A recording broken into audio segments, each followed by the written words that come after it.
long-term plan hearing on a lovely Saturday afternoon when it's a beautiful day outside.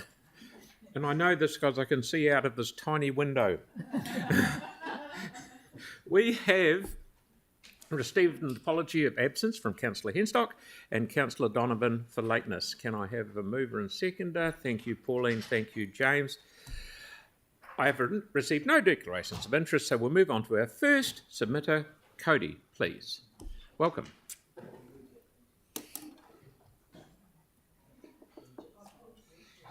Thank you.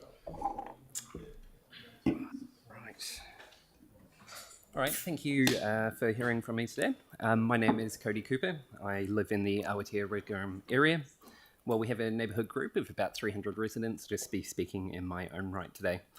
Just firstly, on openness, proactive release of information, responsiveness to, information requests. I actually see a really big change with our new Chief Executive, and to her, I thank her. Actually, in particular, I want to give thanks to Jess for her work in the Office of the Mayor and Chief Executive for her work coordinating, fulfilling those requests. I know it's not an easy job. In particular, I know I also ask quite a lot, so I just want to say it's appreciated, and thank you. On communication, more generally, I just think we really need to improve that. Despite council spending and continuing to spend tens of millions of dollars on their SAP system, widely known as the most expensive system in that category, we still see a complete lack of integrated communication with residents. The only service requests I consistently see generating a response to residents is for bin replacements. And I question how often residents are actually asking for that. Council surely has a work order management system that can track these requests somewhere, but they're not shared with residents. Many tickets go into a black hole. I just ask, please do better in this space. I'd wager this is a large part of the reason why people perceive council's not open. If there's no funding or resourcing to do something, I'd say let's just call it out. Let's be open, honest, be proactive. Even if bad communication is better than hearing nothing. On value for money, in the LTP specifically, I'd like to see more trials. I'd like to see it more often. We oftentimes see multi-year consultations and planning. We draft up a design. By the time that it's funded, we have to change it again, which just delays things further. I understand some of that's driven by regulatory requirements, but that's not always the case. I asked our traffic engineer in Halswell-Hornby-Rickenham board paint some yellow lines in the lead up to Amias Shanes Road intersection. The intent, while that removed 3 or 4 car parks, it actually alleviated right-turning traffic blocking the entire intersection. Many of those vehicles actually park across a train crossing and actually created a dangerous situation for pedestrians as they were not visible. That worked, and presumably at a very low cost. I'd wager probably less than $300. If it didn't, we could simply just take the lines off and put the parking back. So I say let's do more of this, starting with the other end of MS Road, before we even begin to consider spending $1.5 million on traffic lights. Put the yellow lines in. Close Awatea Road to right turns at the same time. If you still decide to put the lights in because of funding, put them on MS Road. Same goes for our major cycle routes. My neighbourhood, despite being suburban, is exclusively townhouses. Despite every house having about 2 or 3 cars going past when people's garage doors are open, you see just about everyone has a bike. Let's invest into cycling connections. Let's do it faster, let's do it more affordably. Are there opportunities where we can just install flexi bollards? Dare I say it, like Park Terrace? Rapidly, cost effectively. Avoiding the immediate need in the short term to cut down trees, like we've seen with the Norwest Arc. Silver birches can go. Wrapping up the roads, which disrupts everyone. Travellers, people who walk and bike as well. And changing curb and channel, which represent the bulk of the costs in many cases. And if it doesn't work, we can take it back out again. I asked staff recently how much to install so-called high-use driveway treatments. Let's be clear, that's just some green paint with a stencil for a cycling icon outside the MPD fuel station along the Halswell Junction Road shed path. I was told it was $30,000 for 2 driveways, and I'm sorry, but that's quite crazy to me. More expensive than, your Epson inkjet cartridge, right? And that's among the most expensive liquid in the world. If this was a private household, any prudent person would be going for the Temu brand of ink cartridge, right? We must expect our service providers to deliver on time, in full, most importantly, actually with good value. Where that's not the case, we need to consider some other options. I know I've seen some of the graffiti around our city today, walking in, telling you right now if it's costing you $30,000 a can, it'd be looking pretty tidy. A shared path down Dunbar's Road would be an extremely easy and cost-effective example where we could connect Hornby to Horswell between Little River Link and Quarryman's Trail, alongside the new Woolworths major subdivision, tying in with the Horswell Road improvements as well. All we need is 50 or 100 metres of path. Many such cases in Horswell. So, look, well, I ask a lot from council. I'm not sure if I've got the record for service requests yet, must be up there. I just thank you for delivering Wilmers Road Shared Path, Awatea Cars intersection improvements, and many other improvements in the area. Thank you. Right, Sarah, please. Thanks so much for that, Cody. Just a quick question on the low-cost kind of bollard style cycleways like park terrace. I agree. I think we should be doing more of those. One of the pushback, though, because people say they want these, but every time we go to put one in, people kick back because the cheapest way to do it is to reallocate road space away from cars. So it's often away from car parking to be able to do that style. Yep. And do you think that mostly people in that area would be up for that as long as that was a really clear trade-off? I think, look, very simply, we need to ask residents first before we actually go out and start making designs, having to revisit them, spending a couple of $1 million to not actually have shovels in the ground. Yeah. Okay. For clarity, for medical reasons, I can't drive. I cycle everywhere. I'm blessed to have Little River Link and Quarryman's Trail nearby as well. But look, we can't keep spending millions of dollars for things that won't get funded. Tyrone. It's not actually a question, it's just that Cody made an incredibly good point about the work order management system. I would love for us to have like a separate session on that actually, because there's a lot of feedback that I think councillors could give in there. That's all. Fair comment. Jan? Thank you. Thank you. Just in your written submission, you talk about the Ombudsman issuing a conclusion that council was wrong to suppress information about water supply. I was just wondering, do you know, what was that specifically about? It was a drinking water safety plan. Right. Yeah, and it's been shut down. So you asked for a copy of the drinking water safety plan, and the council refused to give it? In full. Right. Yeah. And the Ombudsman said we should release it. Said that was wrong. Yeah. Thank you. Has it been released now? It has been released in full. Yes. Okay. Thank you. Yep. Yep. And Okay. thank you for that. Are Thank we going you to for get your- briefed on that as councillors? Or? We will? You got it a while ago, didn't you? It's not just... I did. Yeah, It's not yeah. recent. Yeah. And again, I thank that team now for the proactiveness in sharing information. It's very much appreciated. Thank you, Cody. Thank you for your time. Thank you. Anne, please.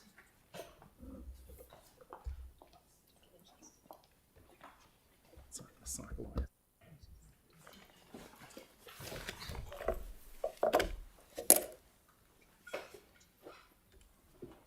Kia ora, good afternoon. Good afternoon. This is my personal submission. Firstly, the Citizens' War Memorial. I present 3 proposals for the Council's consideration regarding the Citizens' War Memorial, which now enjoys a prominent position in Cathedral Square, owned by the Council on Council land. However, its stonework is unprotected and vulnerable on its northern edge, with no barrier between it and vehicles on the adjacent roads. I'm unaware of any council plans for landscaping around the memorial. For the protection of the memorial's northern stone edge from potential damage, I propose the installation of either a protective railing or bollards. Secondly, I propose the installation of appropriate signage beside the memorial. Its purpose to inform visitors of the symbolism of each of the bronze figures, what each represents. For example, prominent at the front is the grieving mother representing sacrifice. Others, peace, justice, youth and valour. Something of the history of the memorial would also be displayed. Now for my third proposal.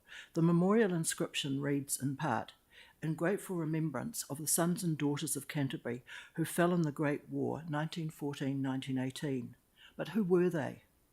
Well, on Anzac Day 2018, each was named on their own individual cross, placed with a poppy in Cranmer Square. The sheer number of those crosses filled the grass of Cranmer Square.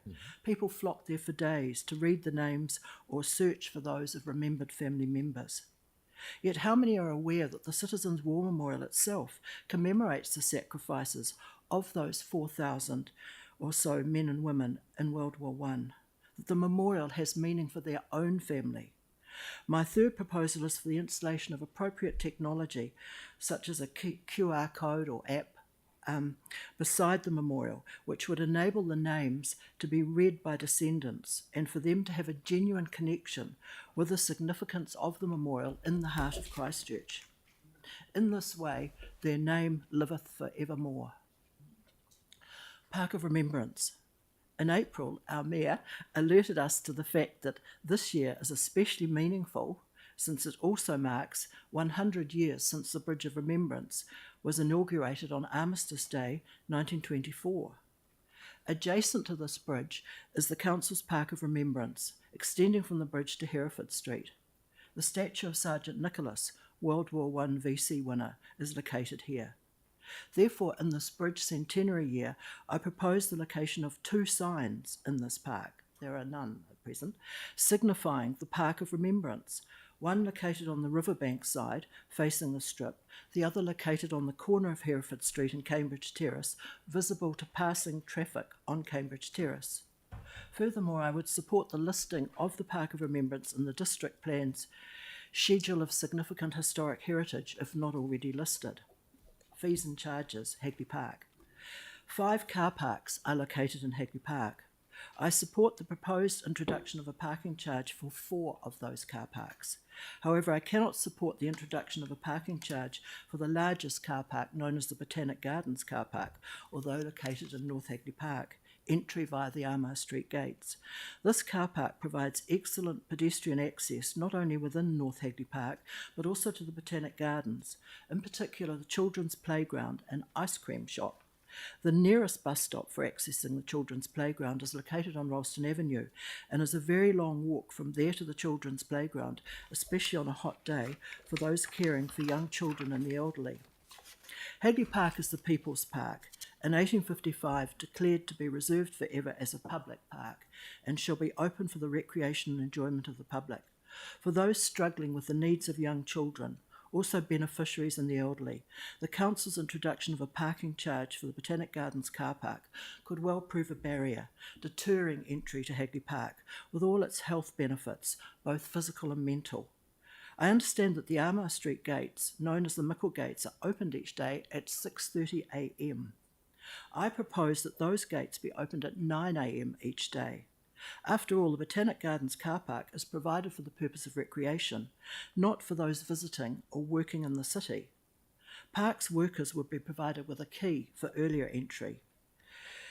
Now quickly for the events for the daily fee. North Hagley Park is the premier large outdoor event venue in Christchurch, yet the Council's stated fee, fixed at attendances of 10,000 plus, does not reflect the demand for hosting large commercial events, including attendances in excess of 30,000.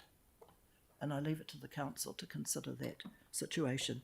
And transport, the design of the bus shelters, I'm just thinking of the bus shelter, fairly modern one on Fendleton Road, across from Mona Vale, but I cannot understand why, with the 3 sides, at the top of each side there is quite a gap open to the rain, so even the seat gets wet. And that's it.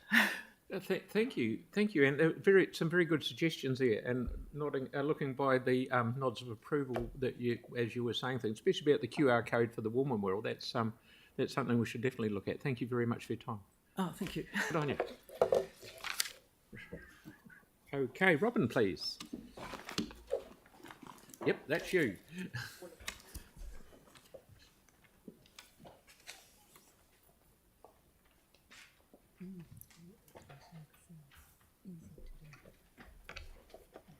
Good afternoon.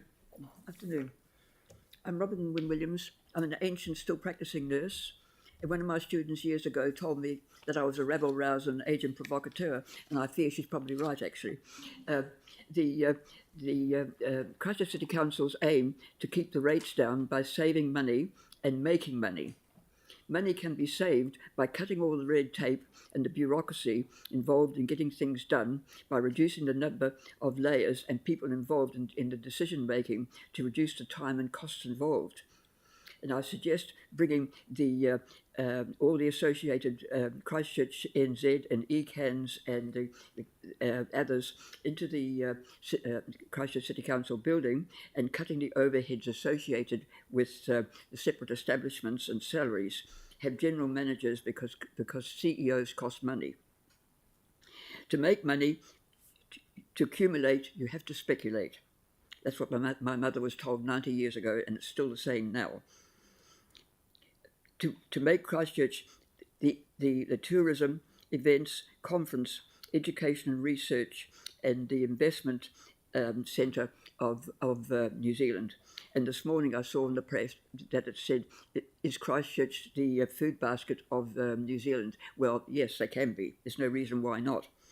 The startup initiatives, especially, we need to keep the brains in Christchurch by helping them to stay and encourage the local and international investment.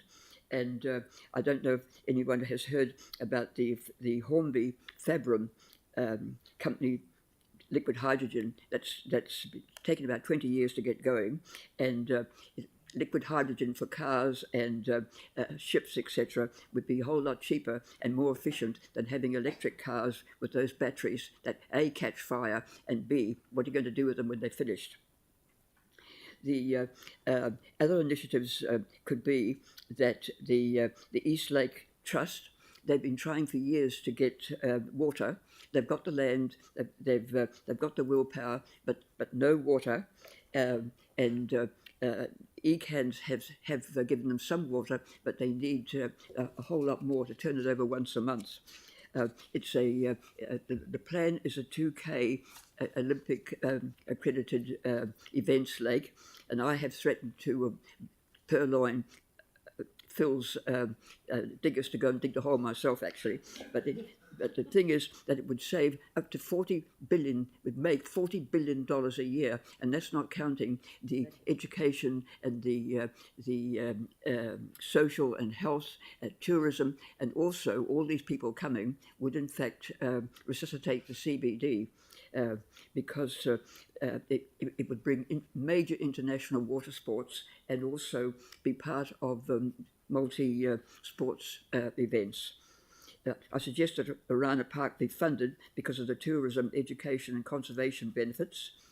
The Littleton Port, I'm particularly interested in this because I am the patron of the Merchant Navy Association, and I spent a lot of time down at Littleton on the ship that I was on as a nurse, the Rangitoto.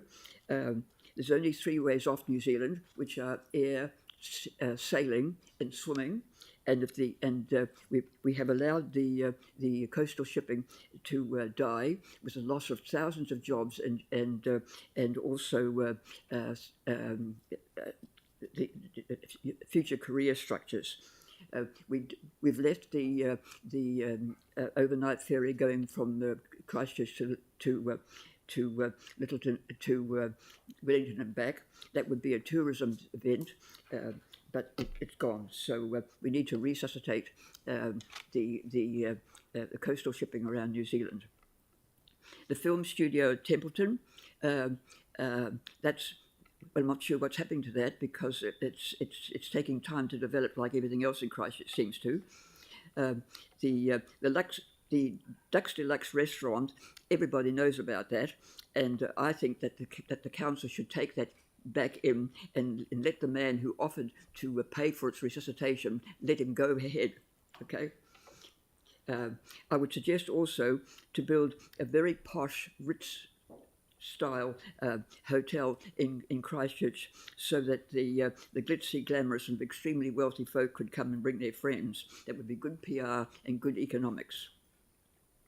The CBD needs to be more welcoming because I've heard that the CBD is not welcoming and need to have better signage and also better lighting. How many more you got to do, Robin, please? But I can finish shortly if I need to. Okay, good on you. Yeah. Yeah. What's that? No, you're doing a good job. Carry on. My excuse is if no excuse for a party, then create one. Why? I know that fills a petrol head. Why not have an event going around the 4 avenues? Why not? Oh, you Call it keep the talking. You're doing a Roaring lovely job. 40s or 43.5 degrees south. The 175th anniversary of the first 4 ships next year. Why haven't we started hearing something about what's going to happen? I mean, that could be a week's event, for goodness sake. The Special Olympics planned apparently for next year in the table tennis centre in Blenheim Road. We've heard nothing about that either. Why not bid for the Winter Olympics? And if no snow, then make it. Yeah, Robin, I need to stop you there. You are doing a lovely job, thank you. Okay. And just to let you know, the table tennis centre in Blenheim Road, I went and opened that the other day. It's absolutely stunning. It is fantastic, the new system, the new event they got there, so it's good. Thank you very much for doing the trouble to come in. Okay, Mark, please.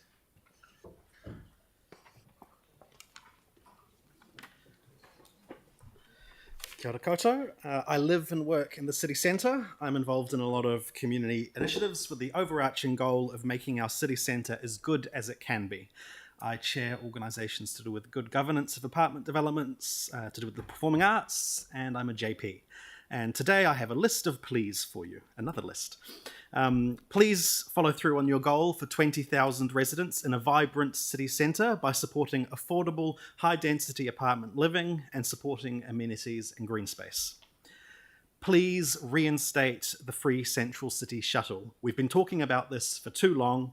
It will benefit not only residents and users of public transport, but also anyone who drives into the city and needs to get around once they're here. It's great that you're expanding the city vacant differential down to Sydenham, but please don't miss the gap in the middle. The southern fringe of the city centre is an ugly mess of empty lots, messy car parks, and abandoned buildings. We need the right rate settings in that southern neighbourhood to incentivise development, safety, and security. Please explore other rating options for the future, such as land value instead of capital value, which could incentivise more efficient use of land in the city centre. We've experienced a lot of crime in recent years. Please consider funding security cameras on the streets around large residential developments, such as on Wells Street and Dundas Street.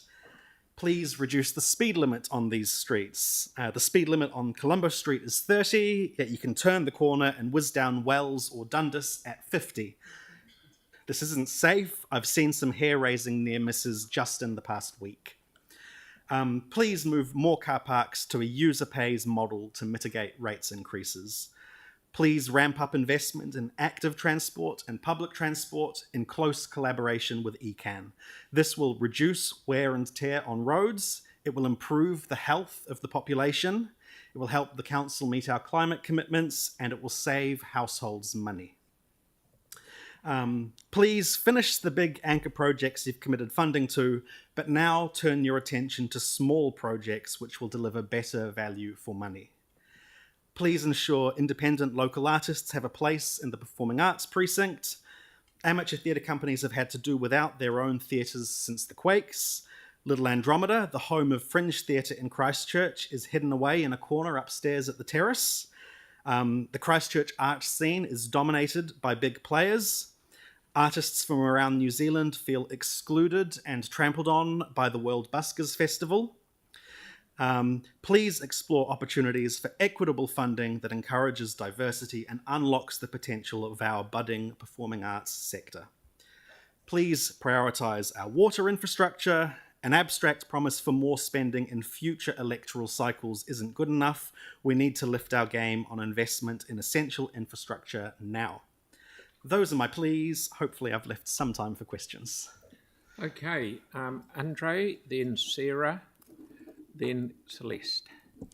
Are you able to please touch more on the Buskers Festival, because this is really important. We've got a lot of local talent, and we're only utilising 2 weeks, and we've got months over summer, and we've got all these local artists that we could be exposing.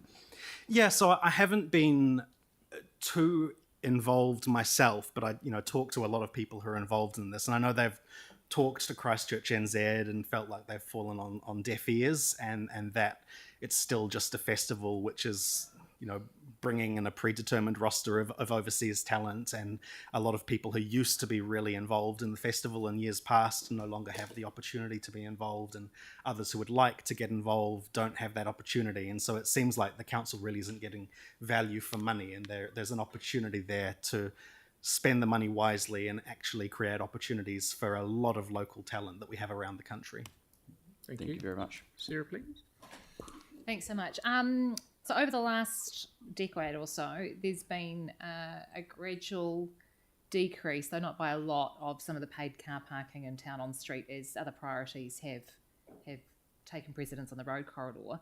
When you mentioned about moving out the paid parking, do you think that maybe we should look at how many on-street paid car parks we've lost over the last few years and expand the area a bit into those areas that are now got high demand but no metered parking?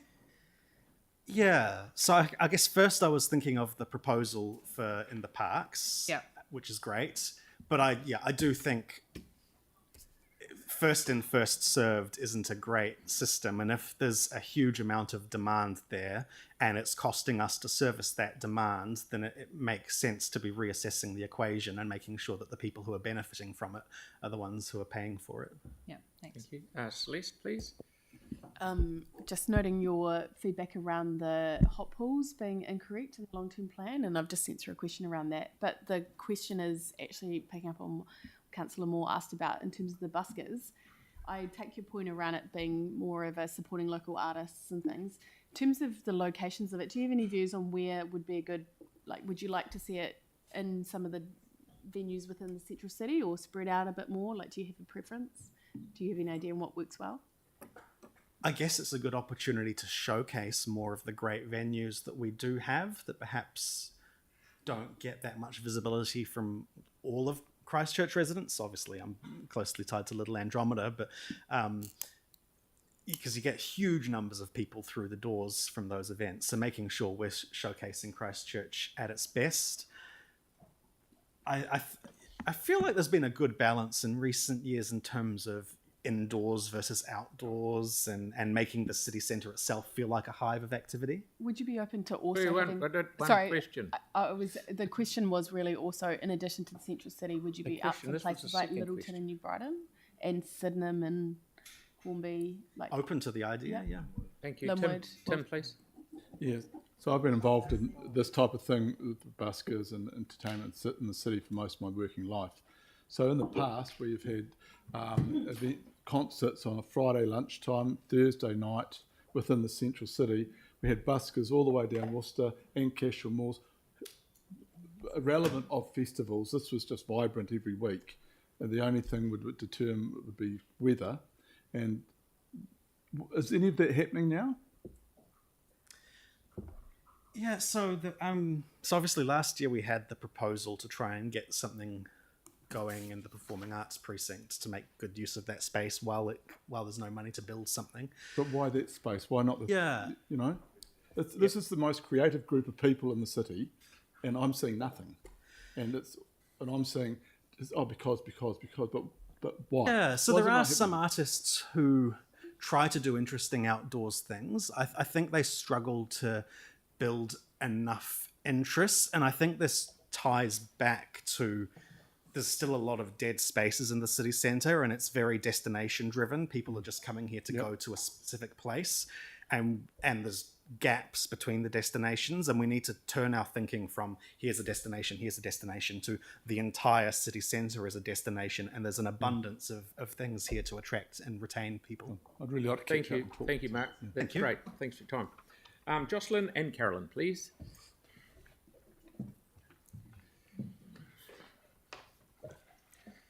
Just to remind councillors, we've actually, we had 10 minutes up our sleeve because sadly 2 people cancelled, but we've managed to gobble that up by having more questions going on than we should. So just keep them nice and tight, please.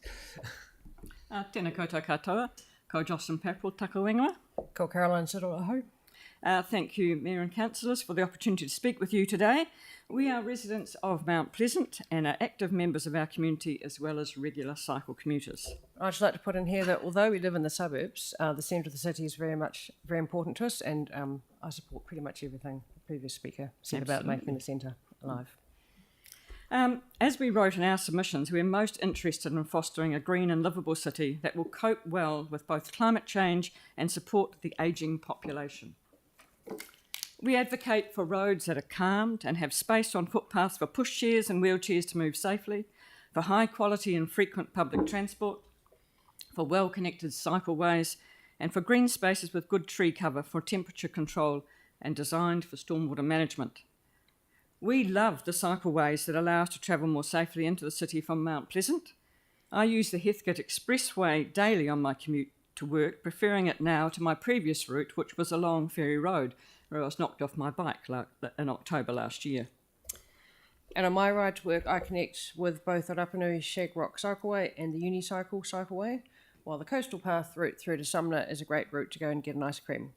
And we've noted that the coastal pathway has recently created an opportunity for a private enterprise in the form of an ice cream seller in Scott Park, so that seemed like a nice little unexpected positive from it.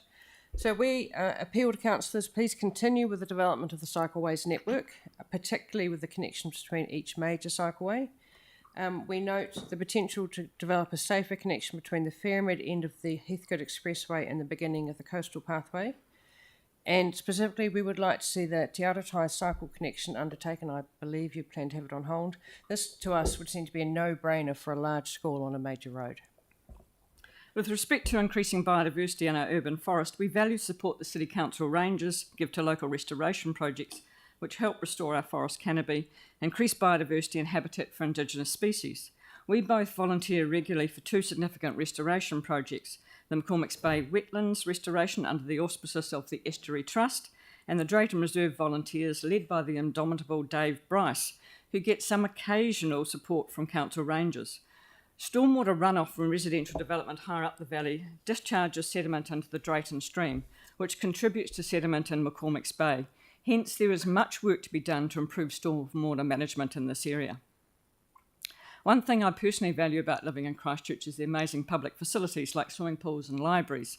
Such facilities contribute to social cohesion and community wellbeing. I also regularly use Linwood and South libraries, and on occasion Sumner and Brighton. Each very different, but each catering so well for the communities they serve. And the librarians are so well versed in the resources they hold and very, very willing to help people find information and develop skills for life. Please don't reduce library hours. Since Te Toi opened in 2021, we have delighted in the facilities provided there, and particularly love the women-only Wednesdays. We commend the Council's building of and support for Linwood Te Toi Pool and the new Te Matatiki Hornby Centre. We believe that it's particularly valuable to have facilities like libraries and swimming pools in lower socioeconomic areas that cater for the diversity within those communities.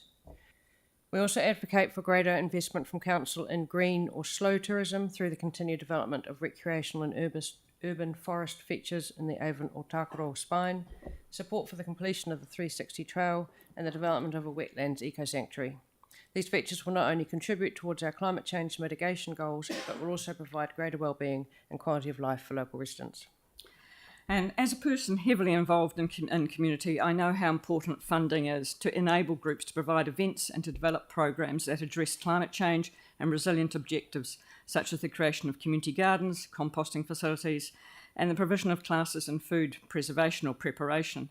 Both Strengthening Communities Fund and the Sustainability Fund have been vital avenues for funding. I am concerned that the Sustainability Fund seems to have been cut after this year. Where will community groups be able to apply for such support from then on? Finally, we do not support any further council funding for the Anglican Cathedral. It was not successful either as a church or a community space before the earthquakes and is of no particular architectural merit. We do not see that a repaired cathedral has anything significant to offer the city. Kia ora. Okay, thank you very much. That's good. Thank you. Right, Jan, please. We're back on time. Afternoon. Kia ora. Sorry. have to have notes. Sorry.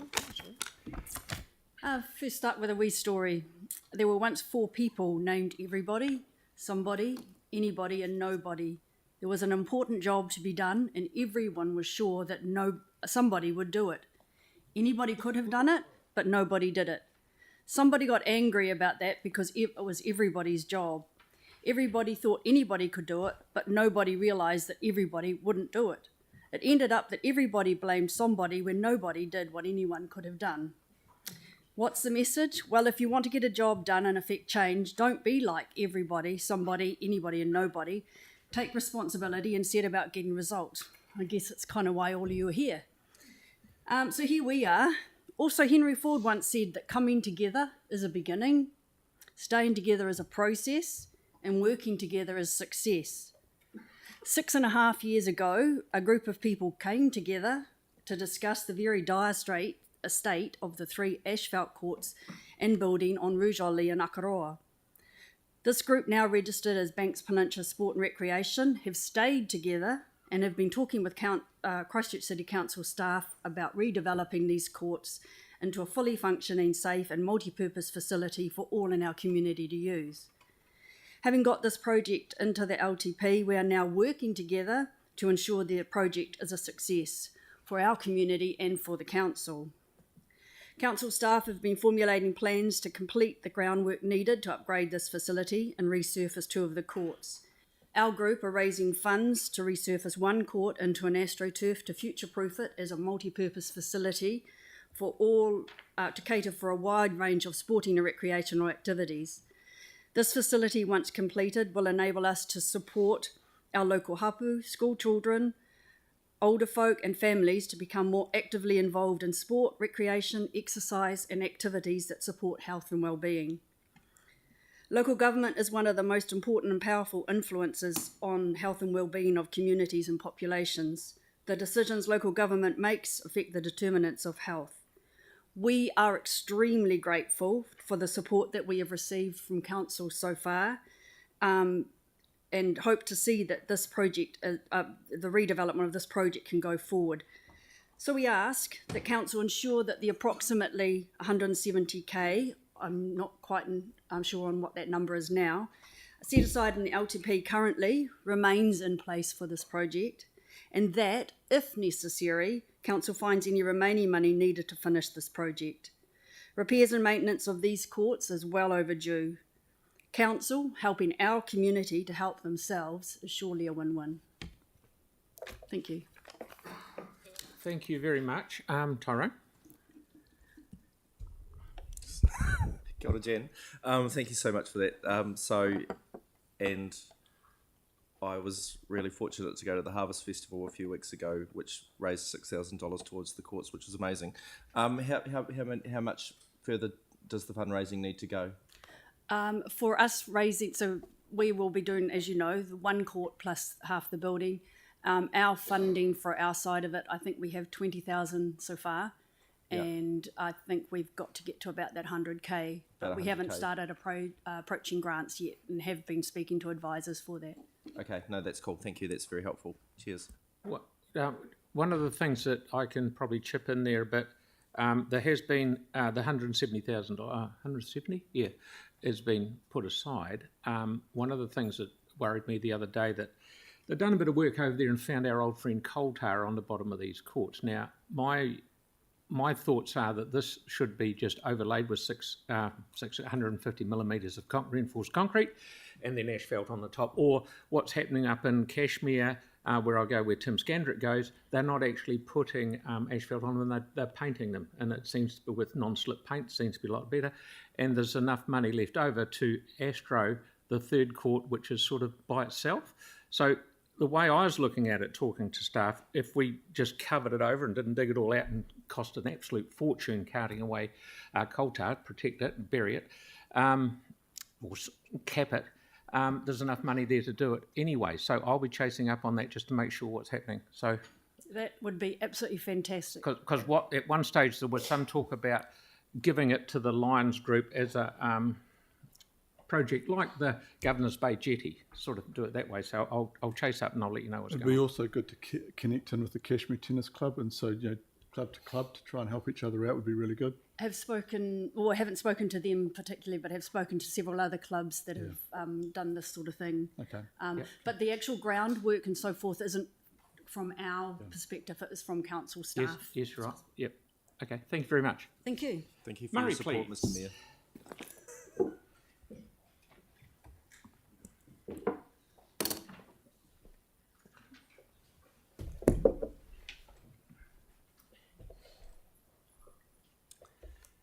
Good morning. Thank you for listening to my submission. I'm told you've already skimmed through my submission already, so now I can give you the key points and background to my thoughts. My name is Murray Irvine. I'm the owner of a bare land property of just over 6 hectares. It's at 638 Harewood Road. We purchased the property, which is now zoned Rural Industry D, some 20 years ago. A year later, we purchased a neighbouring property of 2 hectares with a house on it, so we had somewhere to live. To make it viable and pay its way, we spent around $300,000 developing the land and establishing a commercial vineyard, some 12,000 Pinot Noir, Pinot Gris and Sauvignon Blanc vines. These had to be looked after, required irrigation, frost protection and spraying. We built a shed on the house block and converted it into a wedding centre after several objections from neighbours and the council. We were told it wasn't zoned for that activity. Being zoned rural, I thought everything would be okay for growing grapes. But no way. Yes, we were zoned rural, but not really. We had residential neighbours. Residential neighbours don't like rural activities. No smells, no frost protection, no spraying, no tractors working outside daylight hours. How can you run a business with all these limitations? Well, the answer is you can't. After the council forced us to stop the frost protection, we sold our wind machine to another vineyard, whose council allows frost machines to operate. They accept it as part of a normal rural activity. We then spent another considerable amount of money installing more frost fighting, this time with water from our own well. Oh, but hold on, Mr. Irvine. You can't do that. Drawing that much water out of your own well? There are limits. We cannot have that. So once again, we could only cover 4,000 vines. The other 8,000 plants just had to survive best they could through all the frosts. We conducted a very profitable business, and at the peak were producing nearly 16,000 bottles of wine, which were well accepted and also received several awards. A large percentage of these were being sold through our own wedding centre. We are now one of the unfortunate landowners who cannot do anything at all. We cannot commercially farm it. We cannot subdivide it at all. No 5-acre blocks, no 1-acre blocks, no residential, no commercial, no industrial, nothing at all. Why? Because that's the way it is. We're being held to ransom. The council rules may well be fine for rural properties outside the town boundary, but are just ridiculous being applied in cases like this. Yes, the airport plays a part in this too, but why? We already have residential properties all around us. We too have all the council services to our property: power, sewer, town water and fibre. We even have a bus stop at the gate.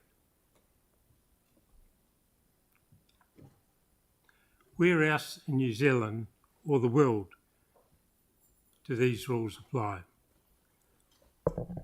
We are not on or near the flight path over like the Clearwater subdivisions. You are currently taking from me around $17,000 a year in rates, or $327 a week. It will increase it to more than $20,000 next year. For what? I would like to help your current financial situation and offer you around $300,000 a year in rates, and also throw in a reserve contribution well in excess of $2 million to help you out. That's a big difference to the $20,000 you're currently receiving. All you have to do is pick up your pen and change the zoning for a few properties like mine, and the dollars will start rolling in. It's not that hard. I ask you, please give these matters your serious consideration. Thank you. Just before I ask Aaron, what was the address again? Sorry? What was the address? 638 Harewood Road, Omarino Wine Park. Oh, yeah. Okay, Aaron? Yep, and the sheep have enjoyed chewing down your grapevines, which is great. So I've heard of other councils acquiring land or owning rural land and then rezoning it themselves and then making the money. Would you be interested in partnering with the council on a deal like that where everyone makes money and we end up with a whole lot more ratepayers? Yes, I certainly would. I'd be happy to partner with the council or... So we become a co-owner and then Yes. split the cake Yes, if it's redeveloped. certainly. Can we look into that? I've heard of other councils making a lot of money doing that. And we become a part owner, make the money and then get the ratepayers and the DCs. Thank you. Okay. Oh, yeah, I've got it here. Yep. No more questions. Thank you very much for the time and effort you spent. Yes, fully understand. Thank you. Thank you.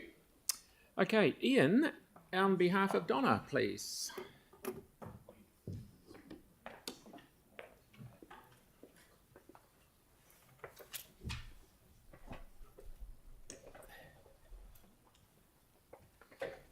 I take it I push the button to talk or not? It's green. If it's green, you're all good. Oh, good. Okay. Yep, carry on. All right. Well, thank you for the opportunity to talk to you today. Yep. China and India are both exempt from emissions control, and yet through Littleton Port, which is 65% owned by the Christchurch City Council, 2.5 million tonnes per year of coke and coal is exported to China and other countries. The utter hypocrisy is that in return, the long-term plan is proposing significant taxes to reduce emissions and to pay for mitigations here. The impact on the poor and families will be devastating, and here is why this is evil. New Zealand emissions were only 0.087% of the world output in 2022. China, 30.7%. And they're building two coal-fired power stations a week. And India, 7.6%, and they're the world's biggest producers of milk. And if we burned the 2.5 million tonnes of coal here that's exported, that would make up 20.4% of New Zealand's total yearly emissions. A 371,500% increase in CO2 emissions since the start of the Industrial Revolution has not had any effect on climate metrics. And how do we know that?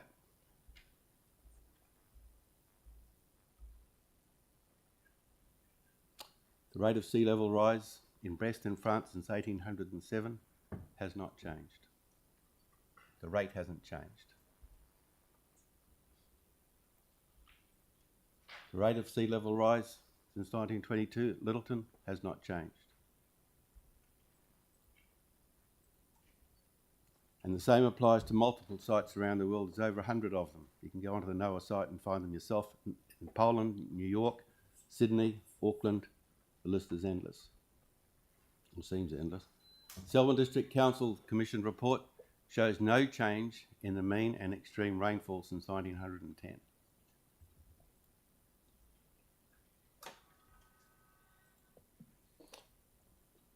There's a summary there you can read for yourselves. Also shows since 1955 there's been decreasing strength in winds, westerly winds over the South Island.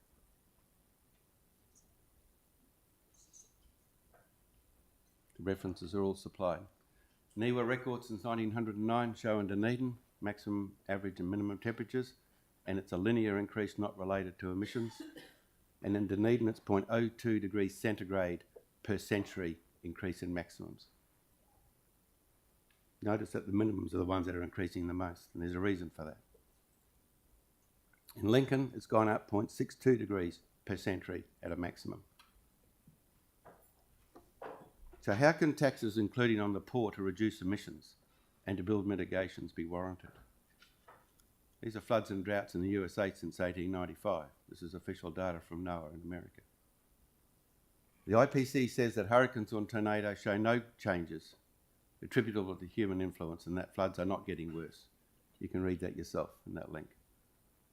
This is not surprising since according to the IPCC, human influences have a 1% impact on radiation effect. So what makes you think you can achieve any of your goals via tax-funded mitigations against these historic measures of climate?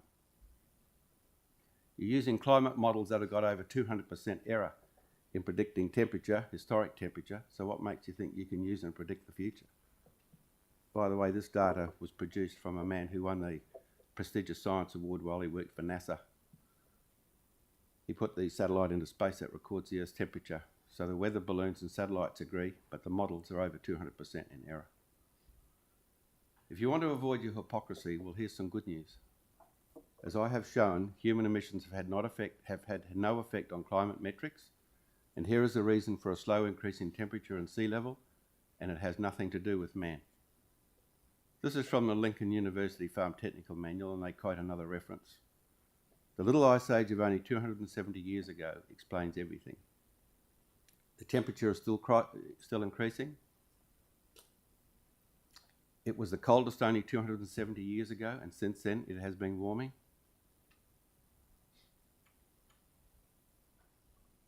We couldn't have caused the warming after the previous ice age, as the Industrial Revolution began in 1750. So what makes you think we are causing the temperature rise now? Now, I'm about to run out of time, but I've got another 5-minute segment. Do I keep going or stop? Carry on, this is very interesting. Okay, thank you. The Little Ice Age began... Oh, sorry. Yeah, you've got two Two slides. slides. Yeah, sorry. Yeah. Okay. The Little Ice Age began in the 1300s, and it peaked around 1750. And we are still recovering from it. The arrows aren't showing, unfortunately. And it's not progressing. But it's not progressing up there. Try again. Try again. I can't see the slides advancing. Again. We've done something here. Pardon? Try again. We've just done something up Ah, here. there we are. 1750. It peaked in 1750, and we're still recovering from it. There's the Industrial Revolution in 1750. These are the oldest temperature records in the world, and they commenced when the thermometer, just after the thermometer was invented in around 1654. So when we transpose one over the Little Ice Age graph, they actually they correlate extremely well with the idea that it's the Little Ice Age, the warming after the Little Ice Age, that is highly correlated with fact. These are the oldest sea level records. You'll see they're highly correlated with the impact of warming after the Little Ice Age, as do 110 years of Lincoln's temperature records. There is no justification for climate change to warrant an increase in rates. To do so shows that ideology is driving the agenda, not truth. There's a slide that's missing, unfortunately,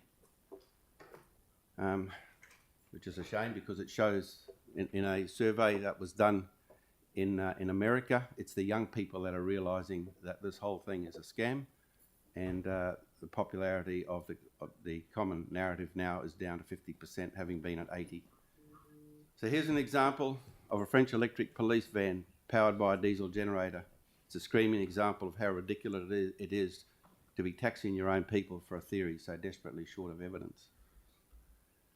By the way, the rise in temperature of the Little Ice Age explains the slow rise in carbon dioxide.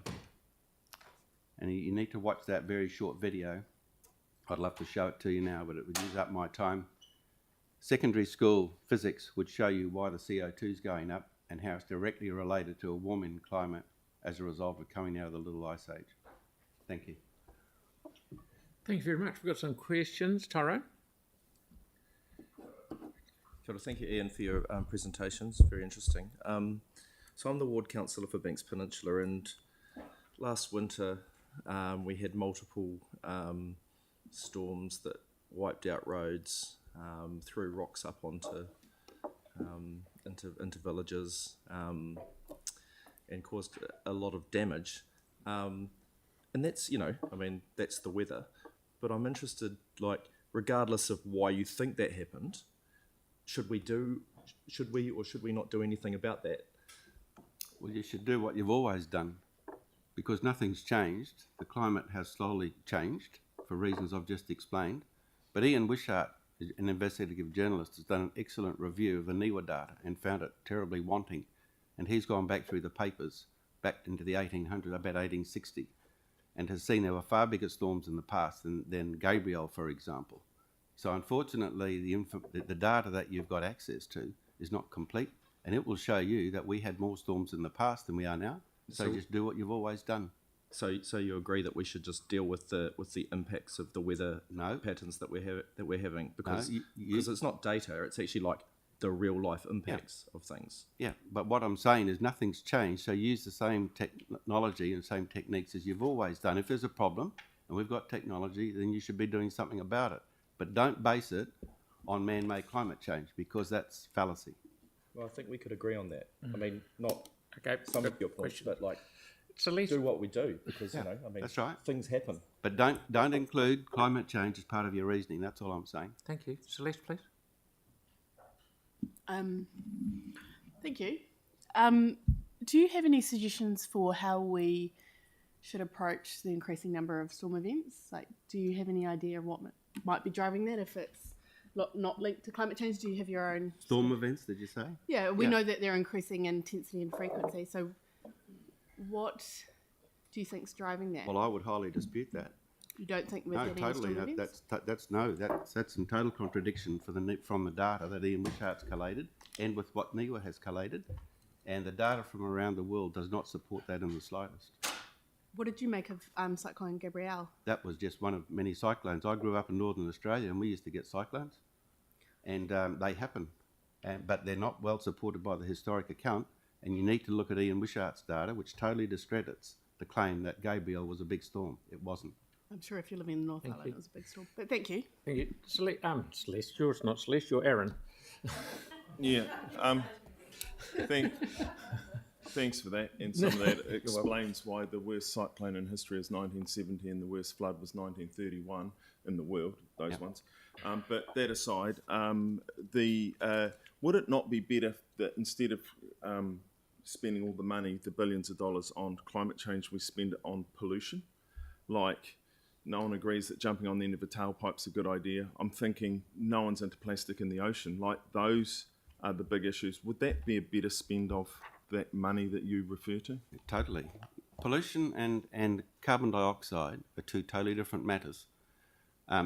Most of you won't know that right now I'm discharging 40,000 ppm through my breath. The amount of carbon dioxide that's in the air right now is 420. Can you see the carbon dioxide coming out of my mouth? No. So why do we call it pollution? Carbon dioxide is actually plant food. And what I do for a job is convert carbon dioxide into high quality protein. It's essential for life. And we wouldn't be alive if it wasn't for CO2. So we can't be demonising it. And when the media and the academics go and put photos in the paper, etc., and on our TVs of this belching material coming out of chimneys, that's actually steam. It's got nothing to do with carbon dioxide. It's all about fear-mongering. And in my job for over 40 years, I've had to use truth to come to conclusions. And I dare say so do engineers and so do pilots. And we need to use truth in this before we waste money on things that will achieve nothing except, unfortunately, bigger debt for the community. Thank you very much for a very interesting presentation. Thank you. Andrew, please. Thank you.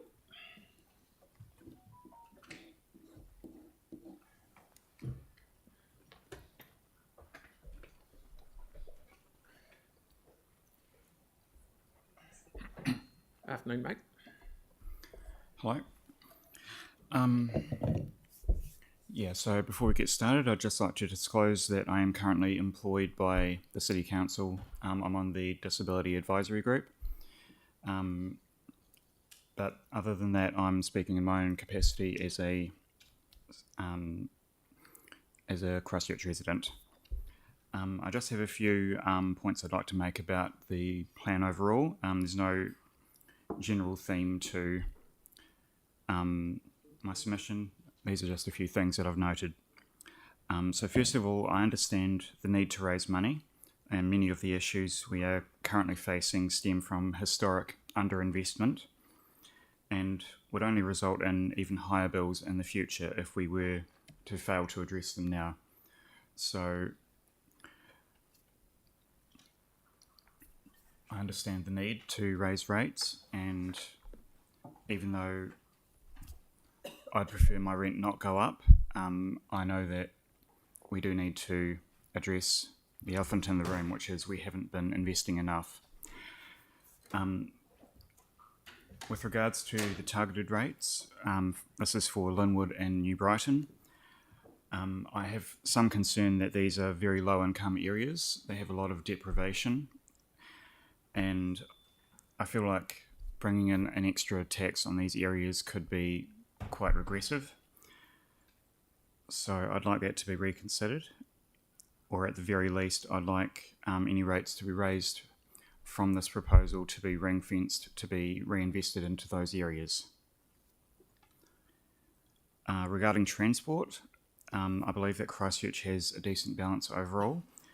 Personally, I've used a car, a taxi, a bus, a bike, and even just walking to get to where I need to go in the last week. So I think that Christchurch does pretty well overall, but I believe that cycling is something that needs more work. I bike to work along Barham Street, which is pretty harrowing. If I had a bit more time, I would take one of the numerous cycleways in the area, but those sort of wind all over the place and end up doubling the amount of time it takes me to get there. So cycling, this is something that is life-saving. It reduces costs in traffic, pollution, health, and overall just provides more transport options. So I think this is something that we do need to invest more in. There's definitely an interest in cycling, but a lot of people are concerned about the risk of taking to the road. Personally, I've been knocked off my bike twice in Christchurch. Fortunately not injured too badly, but it could have been a lot worse. And I think just having more spent on cycle lanes is a good way to prevent such accidents. I also think that e-scooters should be able to use the cycle lanes so that the footpaths are safe for disabled, elderly, children. But in summary, I support the proposed spending and I encourage additional investment in the cycleways and also bring forward some of the planned upgrades. With regard to housing, I note that the budget for housing related issues is $210 million over 10 years, and it's basically a footnote in the overall plan. But housing is something that's essential to a city's success and the social well-being. I live in Addington, which is a short walk from the council offices, and I see firsthand that our city can do much more to ensure that everyone has adequate shelter and support. So I believe that we need to invest more in affordable, accessible and alternative models for housing provision.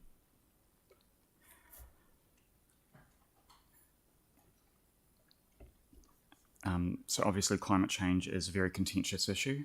People have their own opinions, but I for one would agree with the plan to accelerate the plans for mitigation. I believe the issue will intensify in the near future. So we do need to prepare for the issues that that's going to bring. And finally, I believe that we could afford to spend less on heritage buildings in the short term. I feel that in times of transition and financial uncertainty, we owe more to people of the present and the future than we do to maintaining items from the past. Thank you. Thank you, Andrew. That was very good. Thank you. And you've run out of time, but there's no questions, but that was good. Thank you. Okay. Thank you. Okay, Robbie, and we have you down for 2 lots of 5. Yes, You're here for Joe, and you're here for yourself. Is that right? Joe's father passed away last week, so speaking for her. Sorry to hear that. Right.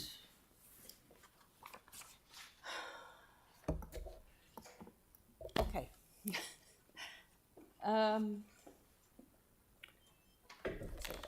See ya. Well, as you know, I come along and I watch, sit here and watch a lot of your council meetings, and I don't get an opportunity to speak. And I just thought that it's time I actually put forward some thoughts. And I'm not going to ask for money, so that's one thing for you. But one thing that I do want to do is ask you to just listen to what I've got to say and think about it as the lot bigger picture.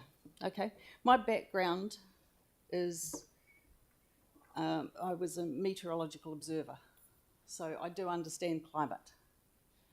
I've also worked in geology, meteorology, done lots of other things, and have what I call a strategic thinking ability from years of experience in different fields and mixed up. So I'm looking at the strategic view of how things are facing you for these decisions for the long-term plan and the challenges that you face. I'm going to mention climate change, a quick flick onto the Alpine Fault, and then I'm going to talk about some of the fiscal side of things. First of all, he who controls the weather will control the world. That was a statement by Lyndon B. Johnson back in 1962. Changes to the climate, well, the weather changes all the time, but one big thing that's changed that I don't think is taken into consideration is the type of equipment that's used, the positioning of the equipment, the fact that as the populations grow across the planet, there's a lot more built up areas which bring the heat island effect onto thermometers. But there's lots of things I could say about that. I think Ian's covered a lot of that. Ian McIntosh has covered a lot of the climate side of it, so I'm not going to spend too much time on that. But I'm going to go into this here. The UN Intergovernmental Panel for Climate Change, the co-chairman Ottmar Edenhofer, he was the co-chair of that panel from 2008 to 2015, and he made this statement: "We just redistribute de facto the world's wealth by climate policy. Basically, it's a big mistake to discuss climate policy separately from the major themes of globalisation. One has to free oneself from the illusion that international climate policy is environmental policy. Climate policy has almost nothing to do with environmental policy anymore." This is from him. And he goes on and says, this entails getting loads of media coverage. We have to offer up scary scenarios, make simplified dramatic statements, and make little mention of the doubts we might have. Each of us has to decide the right balance between effective and being effective and being honest. So now let's take a look at what we hear in the media. We hear about flooding, changes of tides, sea level rise, changes in temperature. Another statement made by Lyndon Johnson was control of space means control of the weather of the world. And he said that in 1959. From space, the masters of infinity would have the power to control the Earth's weather, to cause drought and flood, change the tides, raise the levels of the sea, and change the climate. So if space is being manipulated to control the world's weather, how could that be done? I don't know whether any of you are familiar with HAARP, the High Altitude Active Auroral Research Program. This was worked on from 1994 through to 2006 in a big way. It was at full capacity in 2006. It was used for civil and defence purposes, and included in that was weather modification they were testing out. What they did was they took the ionosphere and they pulled it into space 80 miles out, heated up the molecules, and then they'd release it again with a radio beam. The HAARP is playing with the energy system of the Earth. These photos here, the one down the bottom left and the one in the middle up the top, are both facilities, HARP facilities. The one on the bottom left is actually at Birdling's Flat. That was being worked on at the same time as the Gacoma one in Alaska by the Department of Defense from the US. You can't see on there, but the one on the bottom left is another phased array, and that's actually down at Naseby, and it's just been put in 2022. The Birdling's Flat one is a phased array. That's the later technology of phased array. We went to a Cafe Scientifique meeting in January, and the guy there was telling us, he was the head lead over in Australia. He was telling us about how they were using lasers, electromagnetic radiation, magnetic radiation, radiosondes, polar laser, and they were determining why the atmosphere didn't retain levels of cloud cover. He didn't know who the benefactors of that information was. Now I take you to the Alpine Fault. There's a 75% chance of the Alpine Fault rupturing by, well, in 2007, they were doing talks around the South Island saying it was going to go in the next 20 years. So that's 2027, which isn't far away. But a lot of the later ones have said 50 years, but they keep saying 50 years. The truth is that nobody knows exactly when it's going to happen, but we know it's going to happen because it's a regular event. And it's on the last stages of its cycle. When I worked around the geology field, it was a fact that people used to go around saying it's going to happen, it's more likely to happen today than tomorrow. So the probability is high that it was going to happen.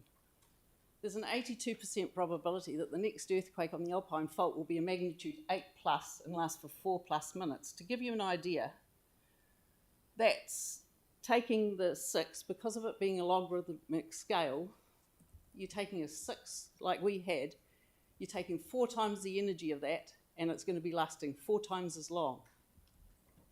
The damage that that will do will be massive. And people can say, oh, but that's over in the Alps. The truth is we sit on very soft ground here, and that reverberating is actually likely to impact the city massively. It's likely to be the largest earthquake ever recorded in New Zealand. The impact on electricity, it will be unavailable for many weeks. It takes 2 days to fix one pylon, and that's with access to the things that we won't have. We won't have bridges, we won't have roads. So the impact on electricity, electric cars won't work, there'll be no internet. CBDC, this digital currency stuff, will need to resort to cash. And yet there's no people standing up here saying, why don't we keep cash? Because we know this is going to happen to us, and it's going to happen in the short future. Okay, many of the public are struggling financially.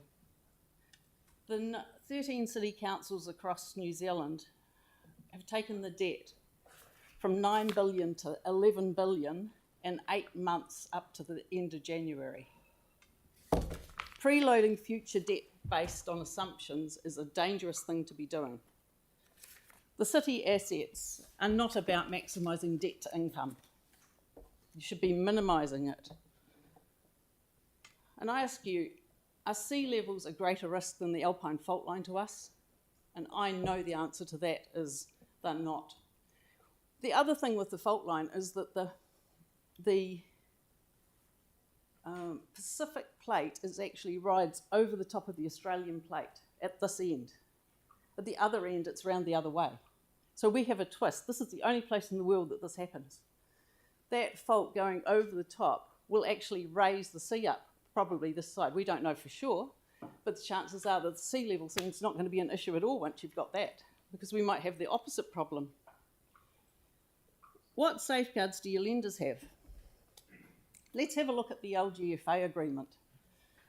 The mayors in New Zealand signed this LGFA agreement on the 6th of July 2020, and it was with a company called TEL Security Trustee LGFA Limited.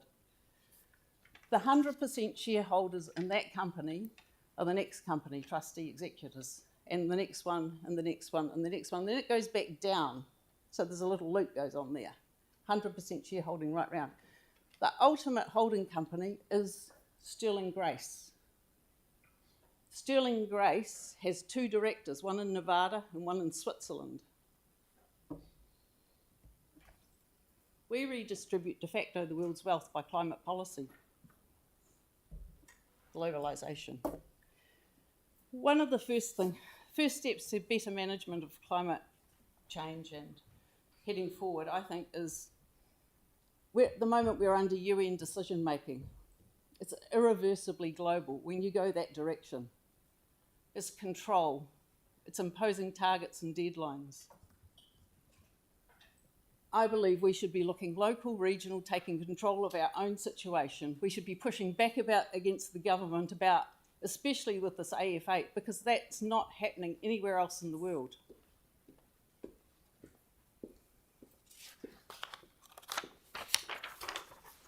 Be careful who you listen to. I don't know, is anybody familiar with this document here?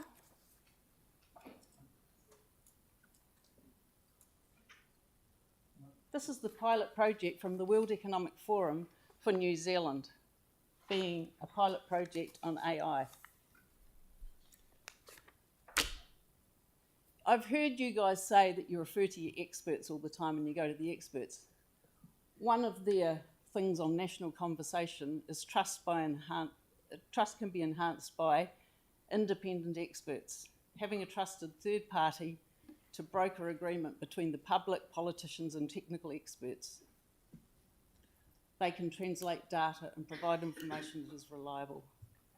And I go on. How are you getting on there, Robbie? I'm finishing. Oh, This good. is my No, last. not good. I'm enjoying it, sorry. Tim has got a question. Yeah, I love the comment UN decision-making framework. I'd kind of question that, but we won't go there. Just with regards to the Alpine fault, because I think that's kind of like the number one thing. It will be obviously focused on the Alps, and we are quite a way away with a different land type than the Alps. There's a huge amount of work being done by a lot of people to try and work out where and how. Would you have enough faith in Kiwis that we would, in an absolute decimation like that we would even move past cash and just help each other out? I do. I still believe we need to have something for trading to continue through it. Yep. Yep. It's going to be a long period of time. It's not like the last one. I don't think anyone kind of really realises the change it's going to make, Yeah. but I do have faith. Although we see a lot of angry people driving through, communities that they don't care about, but I do think when it comes to Kiwis, will be better than we think. If it was just Kiwis, I might agree with you, but there's a lot of people who I don't think have the cultural values that we have now around. Okay. Thank you so very much for your presentation. It was very interesting. I believe that you need to do a lot of research and understand all this stuff. Yep. And I find it very hard that the Christchurch City Council doesn't have a risk management assessment for the Alpine fault. We do. We do. Well, we have I didn't know IA and got told you didn't. If we could, I'll get you one. Yeah, if we could pass that information on. We'll get it to you, Robbie. Phil, maybe we should. Okay, Steph, please. Movie idea.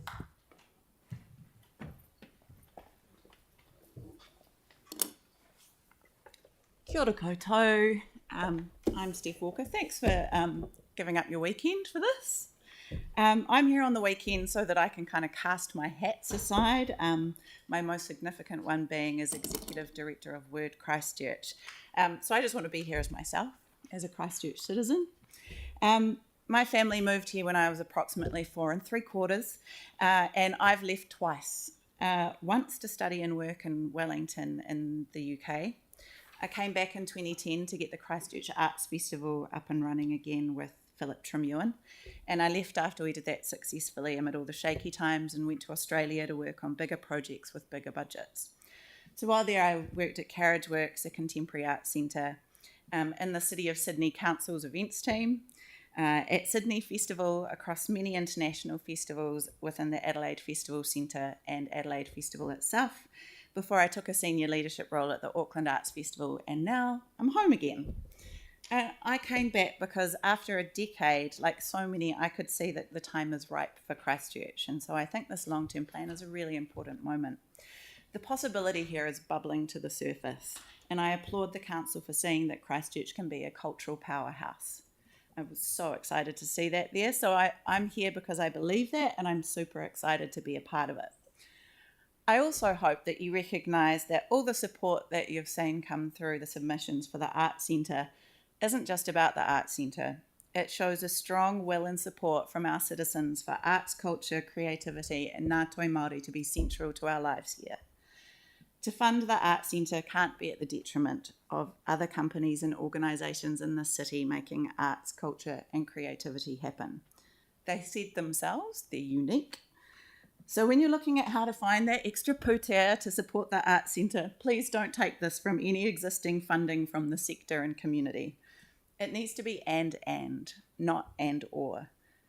Besides, without local artists and companies, the Arts Centre won't have a program anyway. Perhaps the council could look at the Auckland Regional Amenities Funding Act or the Regional Amenities Fund in the Wellington region and look at utilising the Greater Christchurch Partnership to create a joint funding mechanism for events and venues that are in Christchurch with high regional visitation, much like the Te Kaha ask, but a little bit more formal and regular. I wrote in my submission about how growing the local now means you're developing something truly excellent on a national and even global scale. I've been thinking about this local development further since I put in my submission, particularly in light of Christchurch NZ funding the Dock Edge Festival to come to Christchurch, and with the Buskers RFP out after a few years of an Australian company running the show. We have some brilliant festivals here in Christchurch with really unique selling propositions. I'm a little bit biased, but Word Christchurch, which is a festival about words in all their forms. There's Open Christchurch, celebrating the city's built form.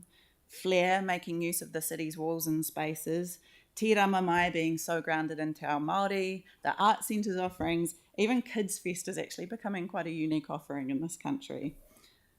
So I'd like the council's events team to better intersect with Christchurch NZ on a strategy to enable the development and growth of our own local events and our own local festival specialists, rather than fly-in festivals and organisations who aren't based here and aren't necessarily developing talent here.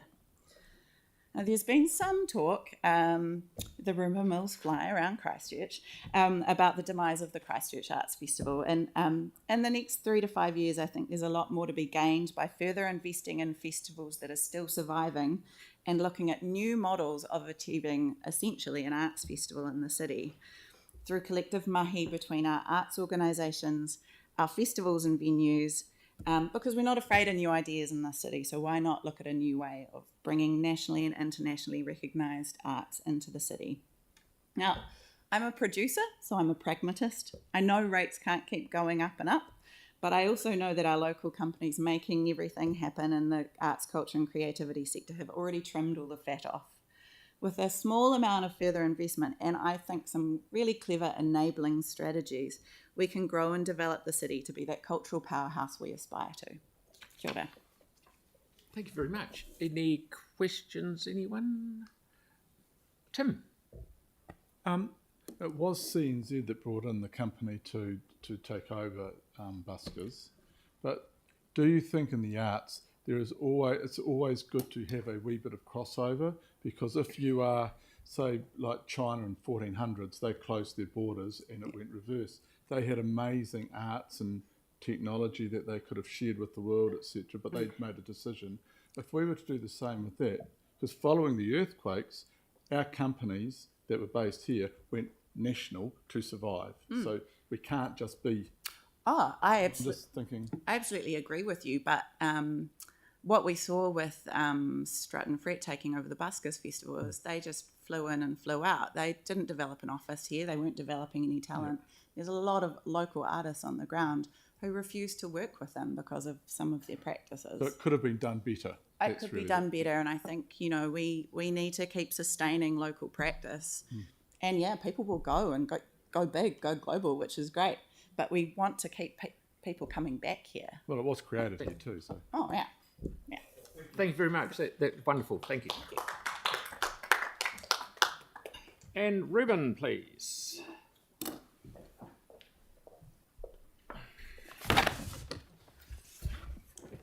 Look at that, it unrolls itself. Something you prepared earlier. It is something I prepared earlier. Now there's one each. That would be great if you're able to. That would be great. Thank you. I've got 6 in my office, but that's all I'm saying. Kia ora, I'm Reuben Davidson. I have the absolute privilege of being the MP for Christchurch East, or as we call it, the mighty Christchurch East, and a resident of North New Brighton, or as I call it, the mighty North New Brighton. Thanks for the opportunity to speak to my submission in the long-term plan, and a special thanks really to all of you for being, I was going to say submissive on a Saturday, but I think probably more realistic to say receptive on a weekend. It's appreciated. I'm not going to take my full 5 minutes, that's one guarantee, but I do want to speak just briefly about New Brighton and that part of our city, which has huge appeal. It's growing, it has an incredibly strong community, it has a wide range of people who love to call it home.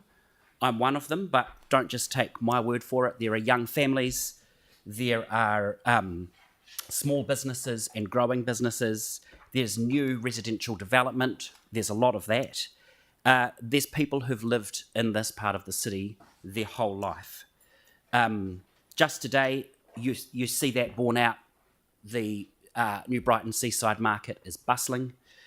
There's Sideline Saturday Sport, which I've attended. There are lots of families, lots of people taking part in that. And I also changed my shoes, you'll be pleased to know, for the carpet and reception, and stepped into the estuary to pick up some rubbish as part of the mother of all cleanups. So this is a really proud community, a community of people who love this part of the city, who are proud to call it home, and who don't want to leave.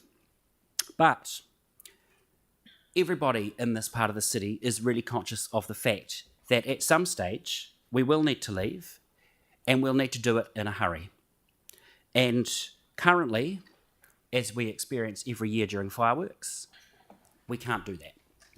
So this really is a plea to make sure that the pressure is kept on the Pages Road Bridge redevelopment. So I outline that in my letter with a little more detail, and I also didn't bring a shark costume, but I did bring a giant version of the letter here too. As opposed to the normal size. One of the great things about holding a letter this big is that it makes me look smaller, and that's a challenge I have currently. So that's not the reason I did it. But hopefully it just helps it, makes the letter easier to find in amongst the many submissions that you have received, because I think this is a crucial project for council and for community. So the ask, and the commitment to finish within my 5 minutes, the ask is really a simple one. Keep the priority up, keep the pressure on, and make sure that we realise this new Pages Road Bridge. And finally, I think the really important part of that is that we do need to work together, and the community needs to be really involved in that process, because the community has a lot of ideas about how that bridge will or won't work for the people of New Brighton and for that part of the city. So let's stay connected, let's work together to keep the pressure on and to get that bridge replaced as quickly as possible, because it's critical. I'm talking before you, Kelly. Thank you, Ruben. That was really good.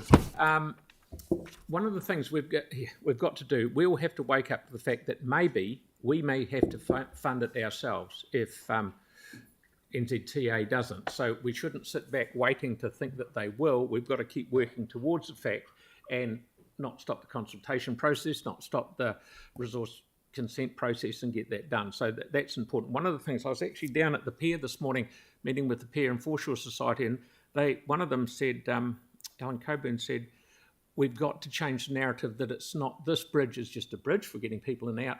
It's not an escape route, because it makes it sound like everyone wants to escape. I know it's important, and we've designed it with 2 lanes out, and just for that reason, but we've got to stop the press and ourselves saying, oh, it's an escape route from Brighton, because it sounds like you're driving into somewhere. Oh, look, and once we open the electorate office in New Brighton, it will also be able to accommodate the influx of people wanting to rush in.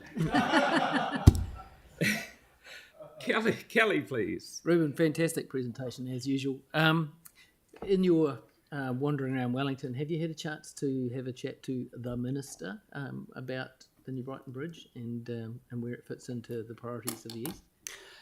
Yeah, we currently occupy slightly different parts of the building, so on occasion we do get to share the same room. Yes, I was going to say that. And we are. I am actively pursuing a conversation on the matter. Thank you. Celeste? Thank you, and it's good to have strong support from the local MP. In terms of other projects that tie into this, are there other things that you think we should be kind of keeping our eyes on? I'm thinking things like other transport projects in the mall and other things that you think are priority. Yeah, there are a few areas. Obviously, there's a sense, true or otherwise, that there's been less investment in Christchurch East than other parts of the city, and I think there's definitely a sense from anyone who lives in the area or comes to visit that a lot needs to happen in and around our mall precinct, both for visitors but also for local people, and that's about a mix of investors being at the table to make that happen, and I see council as a really important partner in that process. But also generally in and around the area, we've recently seen at community board level some of the huge levels of concern about the removal of things like, kind of an iconic playground in Thompson Park there. So making sure that those facilities and resources are still supported by council, and there's also a strong sense around the estuary edge that I was walking into this morning. That project really needs to be needs to be started, needs to happen. And lastly, before morning tea, Aaron, please. I'll double whammy my question into one, Ruben. Firstly, what was the environmental impact of this printing? And the other one is, I do note in your letter that you've said that the bridge was meant to have been open by 22-23. Could you please have a word, if you run into anyone from the previous government, on why that was not delivered by then? Thank you. And yes, it is our priority as well. This is our number one transport priority across the city. Excellent. I'll get back to you on the carbon footprint. Thank you very much, Ruben, as always. Thank you. Thank you. Now, we will be back at 1:50 to listen to the Cass Bay Residents Association. Thank you.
Nolene here, please. Oh, good to see you again.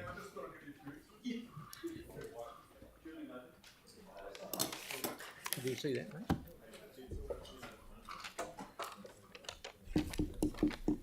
I did not know. Yeah, Mary just told me. Yeah, what is dignity? That's where you get to our. Hello. Hello, good afternoon to you all, and thank you for the opportunity to speak with you. I'm representing Jenny Healy, our chair, who happens to be overseas at the moment. I'm going to speak to you about not high-level things, but very much grassroots things, those matters that, according to your pillars, are the foundations of our communities which you want to facilitate, grow, develop. And we're a very strong community in Cass Bay, always have been, always will be, as most of the peninsula communities are, because for so long we've had to look after ourselves. So I want to start first by thanking you for the very good job you're doing on repairing our roads at the moment. I've been impressed with the dig-outs being done properly dug out, properly repaired, and the sealing's happening right beneath my drive right now. So thank you for that. The other area that we've submitted to in the annual plan and the long-term plan is a request for footpaths between Kaikamako Place and Hilton Heights. Now, that's more on the Rapaki side of Cass Bay. It's no footpaths there at the moment. And one of the challenges we have as a community is with the new subdivision at Hilton Heights, we need to connect the whole of the community in a safe way. We do have a bus stop now for the people at Hilton Heights, but travelling on that piece of main road, which is narrow, not very good sight because of corners, etc. There's no footpath, but we're experiencing an awful lot of tour buses with the cruise ships. Increasingly, that area of Littleton Harbour is becoming a tourist route because of the it's really noticeable in the last 2 years the amount of buses with tourists going through. So thank you for repairing the roads, but could you please also look at the footpaths for the people who live there, because we kind of have to navigate this evolution together. The other area in that vein that we're a little concerned about is the piece from Bayview Road, which is where you go down to the main subdivision, round to the reserve that is currently called Steadfast, which kind of got that name by default, and we would like that to change, but that's another discussion for another day. Morokoe Te Rahi, the Māori name, is our preference. Lots and lots of people are using that reserve now. People are coming up to the bay, and ultimately when we get some access from the Summit Road down, I think you're going to see a lot of city people really enjoying that lovely reserve there. The challenges, particularly with EVs and hybrids, etc., which we want, is you can't hear the traffic coming, and there needs to be some traffic management happening so that people can access that reserve safely. So I would ask you if you could kind of prioritise that. Perhaps it needs some engineering assessments and some allocation from the appropriate budgets. The other item that we've submitted on is the Cash Bay Playground. We've all been proud of that playground. In fact, the last time it got a reno was when I was mayor, and I was mayor between 1992 and 2001. So that's the last time it got a reno. It got an awesome reno. We gave the money to the community board. They set up a committee with the local residents, and they had the engineering support, and they designed a wonderful, purpose-built, unique playground. And we did the same at Corsair Bay, and we had people coming from the city because they particularly would take a drive and take their children to that playground. It is tired, it is exhausted, it's been vandalised. It gets huge use because guess what bay were people going to swim from the city in the last couple of summers? It wasn't Corsair Bay, they were coming to Cass Bay. And there are 3 beaches that they're accessing from that area, not just one. And it gets a huge amount of usage. So please don't put it back any further in the plan than it already has been. We know it's been put back again. And also, you all know your parents, you got to treat the children equally. So there's a little bit of, why is Corsair Bay Playground getting so much more money than Cass Bay? So that's a question mark in people, because we feel usage is very similar. Huge usage from both local and city residents. And we the question mark is, why is so much more being spent on Corsair Bay than Cass Bay? That's because Tyrone pushes it there. Okay. another. And yes, well, it's a lot safer for swimming, isn't it now? Also, because of the positioning of that playground, in original plans, and it's somehow been lost, there was always an easement from Mariners Cove, which kind of goes off the main road and comes in behind that hill on the way to Rapaki, by Pony Point, if you know where I'm talking about. Now, for people there to access the beach and access the playground, they've got to trot all the way along to the main road, along to Bayview and down. There was an original plan to have an easement above, number 45. There was an easement straight down to the playground and to the beach, and it's kind of been lost in your documentation somehow, but we found it in old documentation. Really would like that to happen, because again, it gives that safe connectivity. It means that, and you're not putting people up onto the main road to access that area. So if you could look at that, we just think that was awesome. Thank you. The next is we agree with you keeping the rates down, and we think you could do that better by doing more working with the grassroots and local communities. And Banks Peninsula, we were always great at doing that, but somehow there seems to be something in the culture with CCC where there seems to get this argy-bargy between the locals and the staff. And I'm wondering if we could build a better culture so that we're all wearing the same waka in the same direction. Thank you, Nolene. You've gone way over time. I'm sorry. We get your point. Thank you very much. My point. Yep. Good on you. Thank you. Okay, thank you so much. Okay. Okay. Greta, please.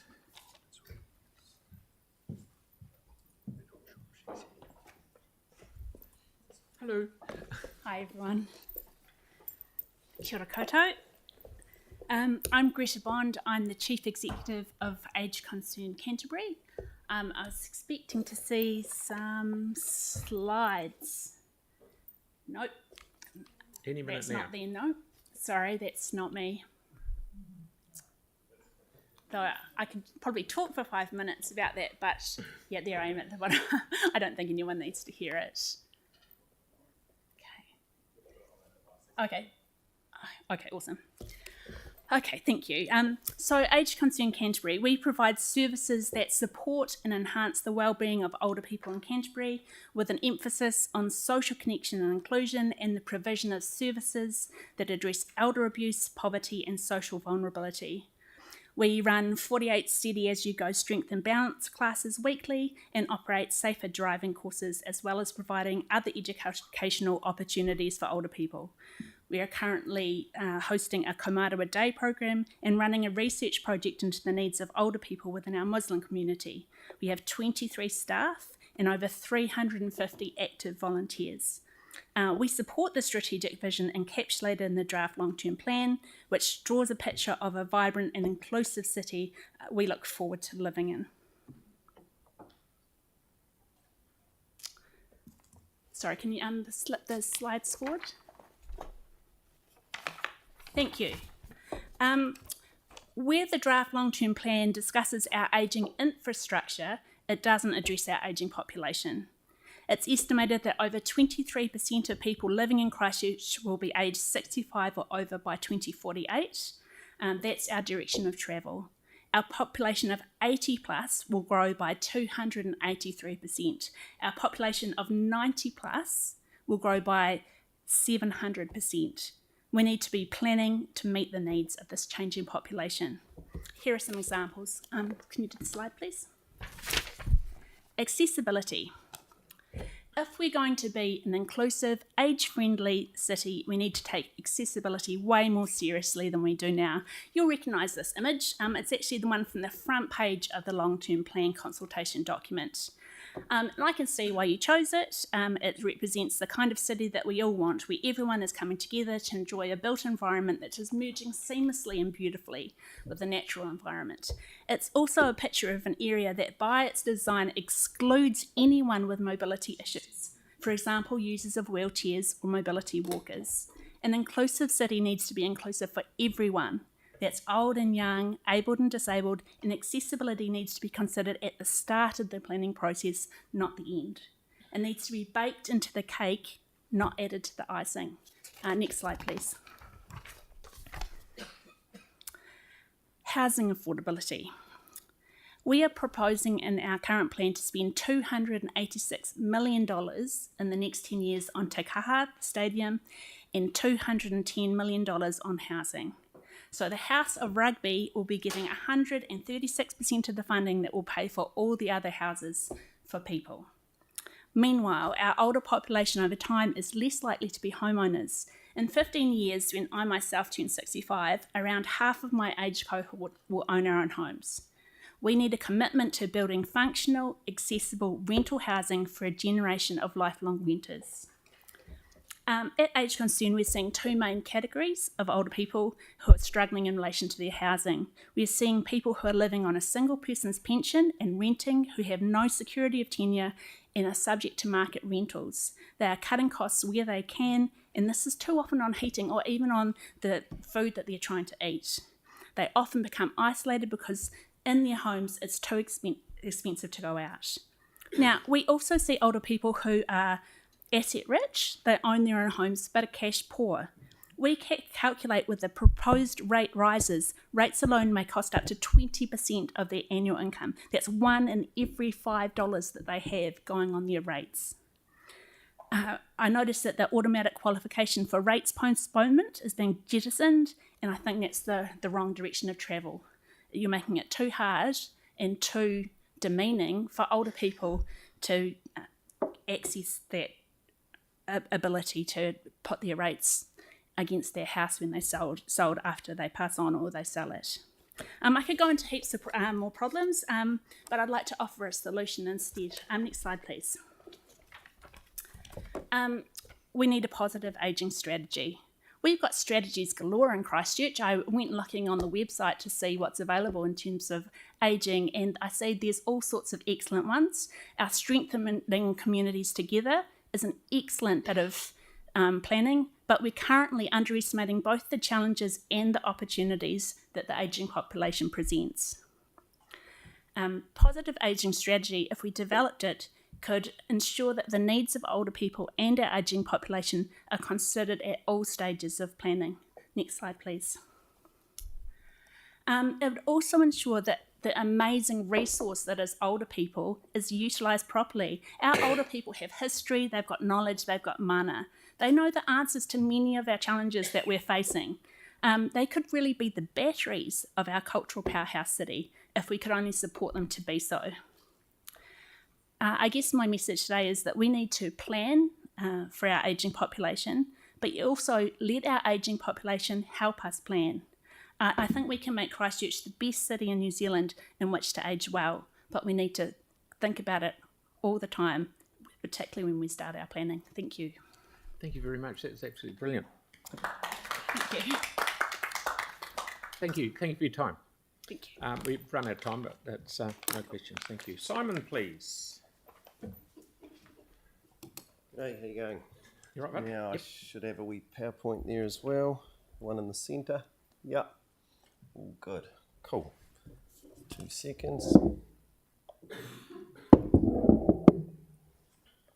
Righty ho. G'day, my name's Simon. I'm representing the Christchurch skateboarding community as a whole, but also a little subgroup of a coaching clinic of up-and-coming young skaters that I'm involved in mentoring and coaching. So I've got the slide up there. I want to talk to you today about skateboarding as a sport, not a pastime and not a In the past, it's been kind of viewed as a bit of a, I guess you'd say, a dero sport, but we're coming at it from a sport, and the fact that we've actually got people in Christchurch that are treating it like a sport, training it like a sport, travelling to competitions all around the place, and we need facilities to back that up. So the reason I've put skateboarding as an Olympic sport is because currently in the coaching clinic that I've got, we've got 2 young ladies that are now being selected for the New Zealand development squad for the Olympics. They're regularly going up to training camps in the North Island, and every time they go up there, we get a lot of feedback on how under-resourced we are in the South Island. It makes us really, really hard for us to be competing at the level.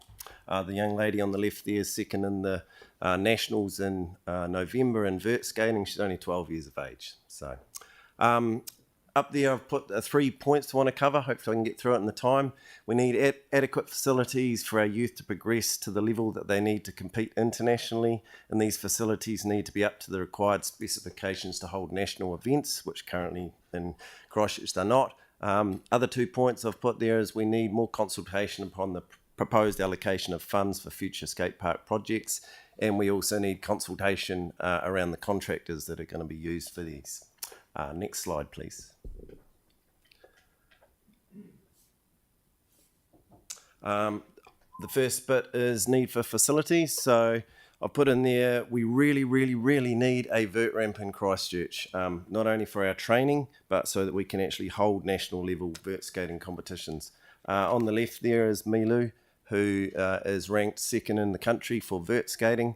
We don't have a vert ramp in Christchurch. The only vert ramp in the whole of the South Island is the picture down on your right, which is a privately owned ramp in Wanaka. The young man that fortunately has a bit of money in his family got that built for him when he was 12, 4 years of age. 4 years ago. He's now 16. He's ranked 12th in the world for vert skating. So it shows if the facilities are there, our young people can actually. A big one like that, you'd be looking around $80,000 to $100,000. So what I'm trying to say is it's a bit of a joke, sorry to disrespect the council, but the biggest city in the country, we don't have a facility to be able to allow our young people to progress. No one in the South Island can be a vert skater unless you've got the money behind you and the family, is what we're trying to say. On top of that, that photo down there is a clinic that was run where an American guy came over to coach. We couldn't house him in Christchurch. We couldn't hold this clinic here. So we had to say the only place we can do this is at a private facility down in Wanaka, which cost everyone a huge amount of money to go down to Wanaka and stay. Whereas if it was flights into Christchurch, would have been a lot better. So we need a destination skate park. So the term destination skate park is one that will bring people to our city and something able to hold a national event. At the moment, Skateboarding New Zealand won't look at Washington Way Park because it's not up to the specs required to hold any nationals. So we can't hold the nationals. I go to Gisborne because I've got an amazing park, but it's a hell of a long way to go all the way out to Gisborne. And it is a destination park. People go there. So it'll bring money into the community if you have a park up to the specs to hold these competitions. Next slide, please. The next point is more around the community because the other one is more around the coaching of the young people and the need for vert ramps and better facilities. We need more consultation with our community around the proposed allocation of funds for our future skate park projects. I've had a real brief look at the allocation of funds and where they're going to be going to the different parks. Without downgrading that, and I don't have much time, some of the money I see is going to get wasted into certain areas where I believe that people possibly won't skateboard. They might be used for scooterers, and we could use that money so much better if we were asked, hey, what does your community need? What do you need for it as a sport, not just a pastime? I could save you a hell of a lot of money if we put it in the right areas. We also need consultation around the contractors. The photograph in the background is the West Melbourne Park. It's 2 years of age. It's already starting to bugger out because the contractor that is used for most parks in Christchurch is just not up to scratch. You can see a little white bick on the far left of the transition of the bowl, right in the corner. That is what we call spalling of concrete. So the guy who has built this is not up to spec with his concrete placing, and he's involved in majority of our parks around the city and area, and they're all starting to bugger out. A real big example is Rolleston, which has just gone in the last couple of years. We're not using that park because it's not up to spec. it's an awesome park. We go out and have some fun, but from a real high level perspective, the bowl has a big wobble on the wall. We want consultation about who's going to build them, but also like a house sign off, get your code of compliance. We want to be able to sign the park off. Has it met the spec? And if not, the contractor needs to fix the problems. So we're out of time. Yep. And I have 5 questions that are going to be asked for this very short question, and his answer as quick as you can, please. Mark is first, then Kelly, then Tyler. Sorry, Mark first. Hi there. Hey, you're probably aware of the Waikola skate park. Yes. It's planned. Yes. Do you know of any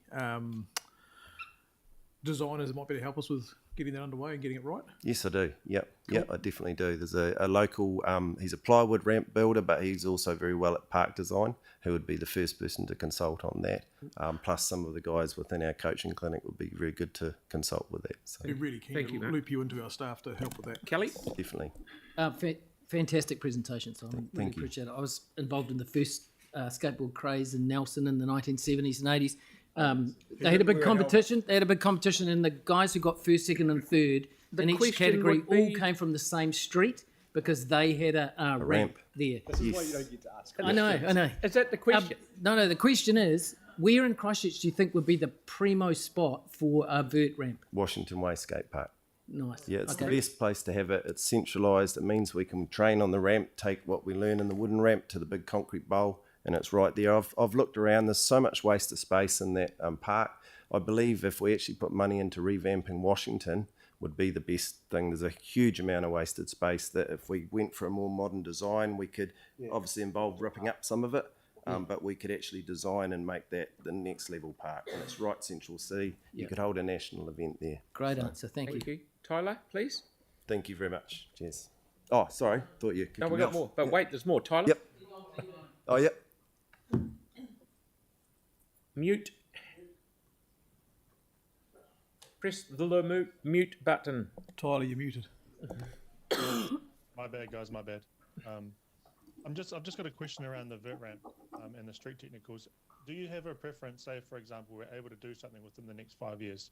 Would you like a vert ramp first, or would you like to upgrade on the technical stuff around Washington? Well, I reckon the vert ramp's a must because 5 years is going to be too late.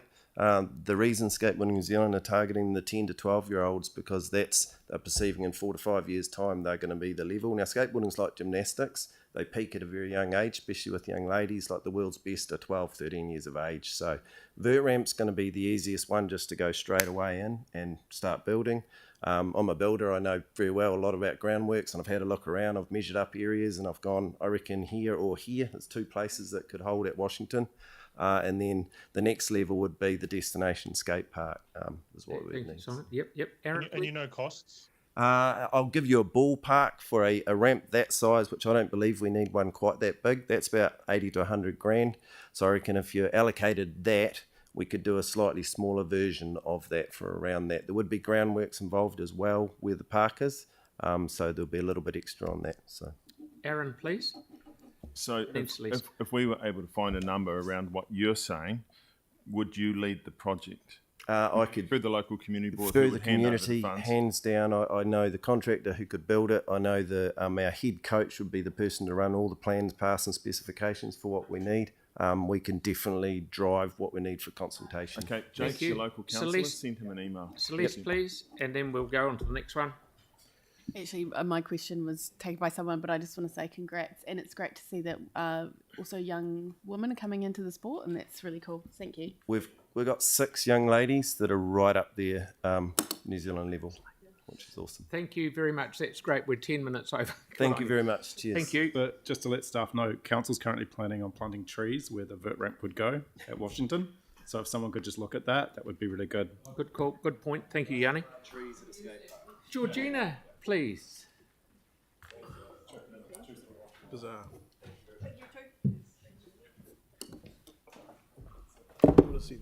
Hello again. Hi. So, what chair? Marty.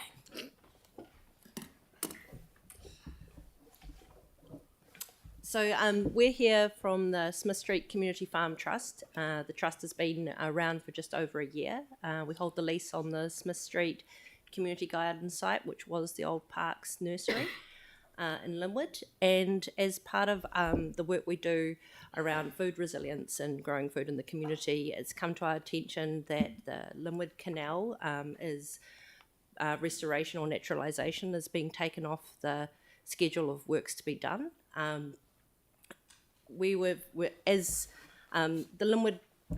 The Smith Street Community Garden juts right against the Linwood Canal, and it's really heavily used by the community. The pathway's too narrow because we have so much traffic. We have e-bikes going down there, and we have pedestrians and people walking their dogs.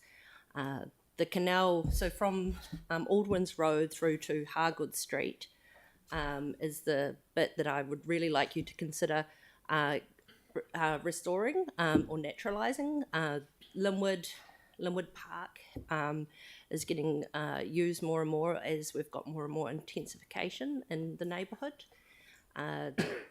We've got 2-3 pedestrian bridges across Randolph, Mackworth, Gull Place or Crescent that because that whole block is a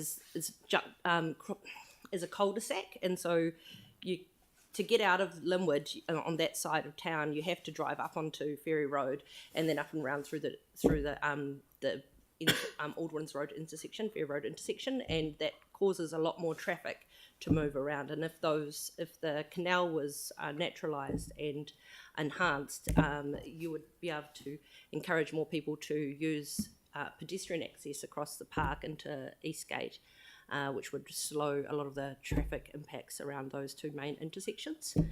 Currently, it's really derelict and it is not a particularly inviting or safe space.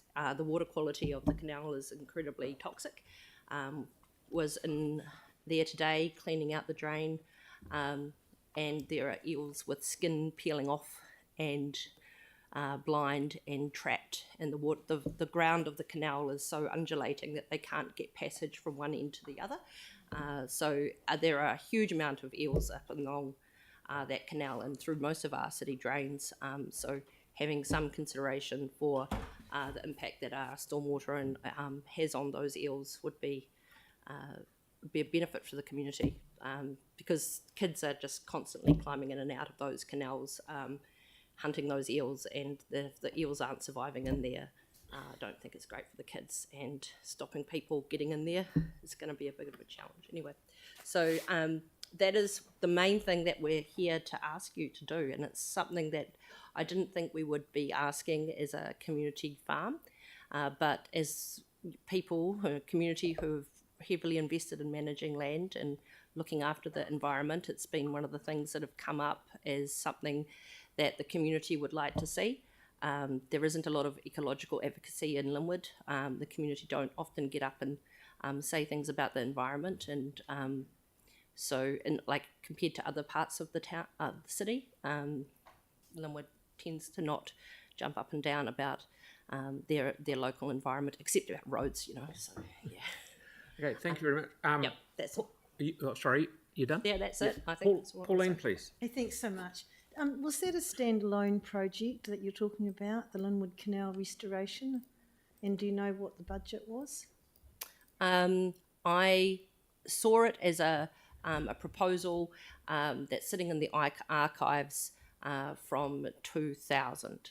And then there's been a bunch of work through NIWA and varying other ecological trusts and looking at the historic waterways and which ground-fed stream fed into which catchment. So I don't know if all that work was going towards what naturalisation would look like. Right. I do know that the council have brought, I think, like 4 or 5 sections along that canal waterway to enable the path to be widened and to planting to happen and the canal to be widened. Okay. I don't know the budget. Thank you. Thank you very much. Thank you for taking the time to come and see us. Thank you. Thank you, guys. Thank you. Okay, Jack, please. Oops, I missed John, but I'll go back to John after Jack.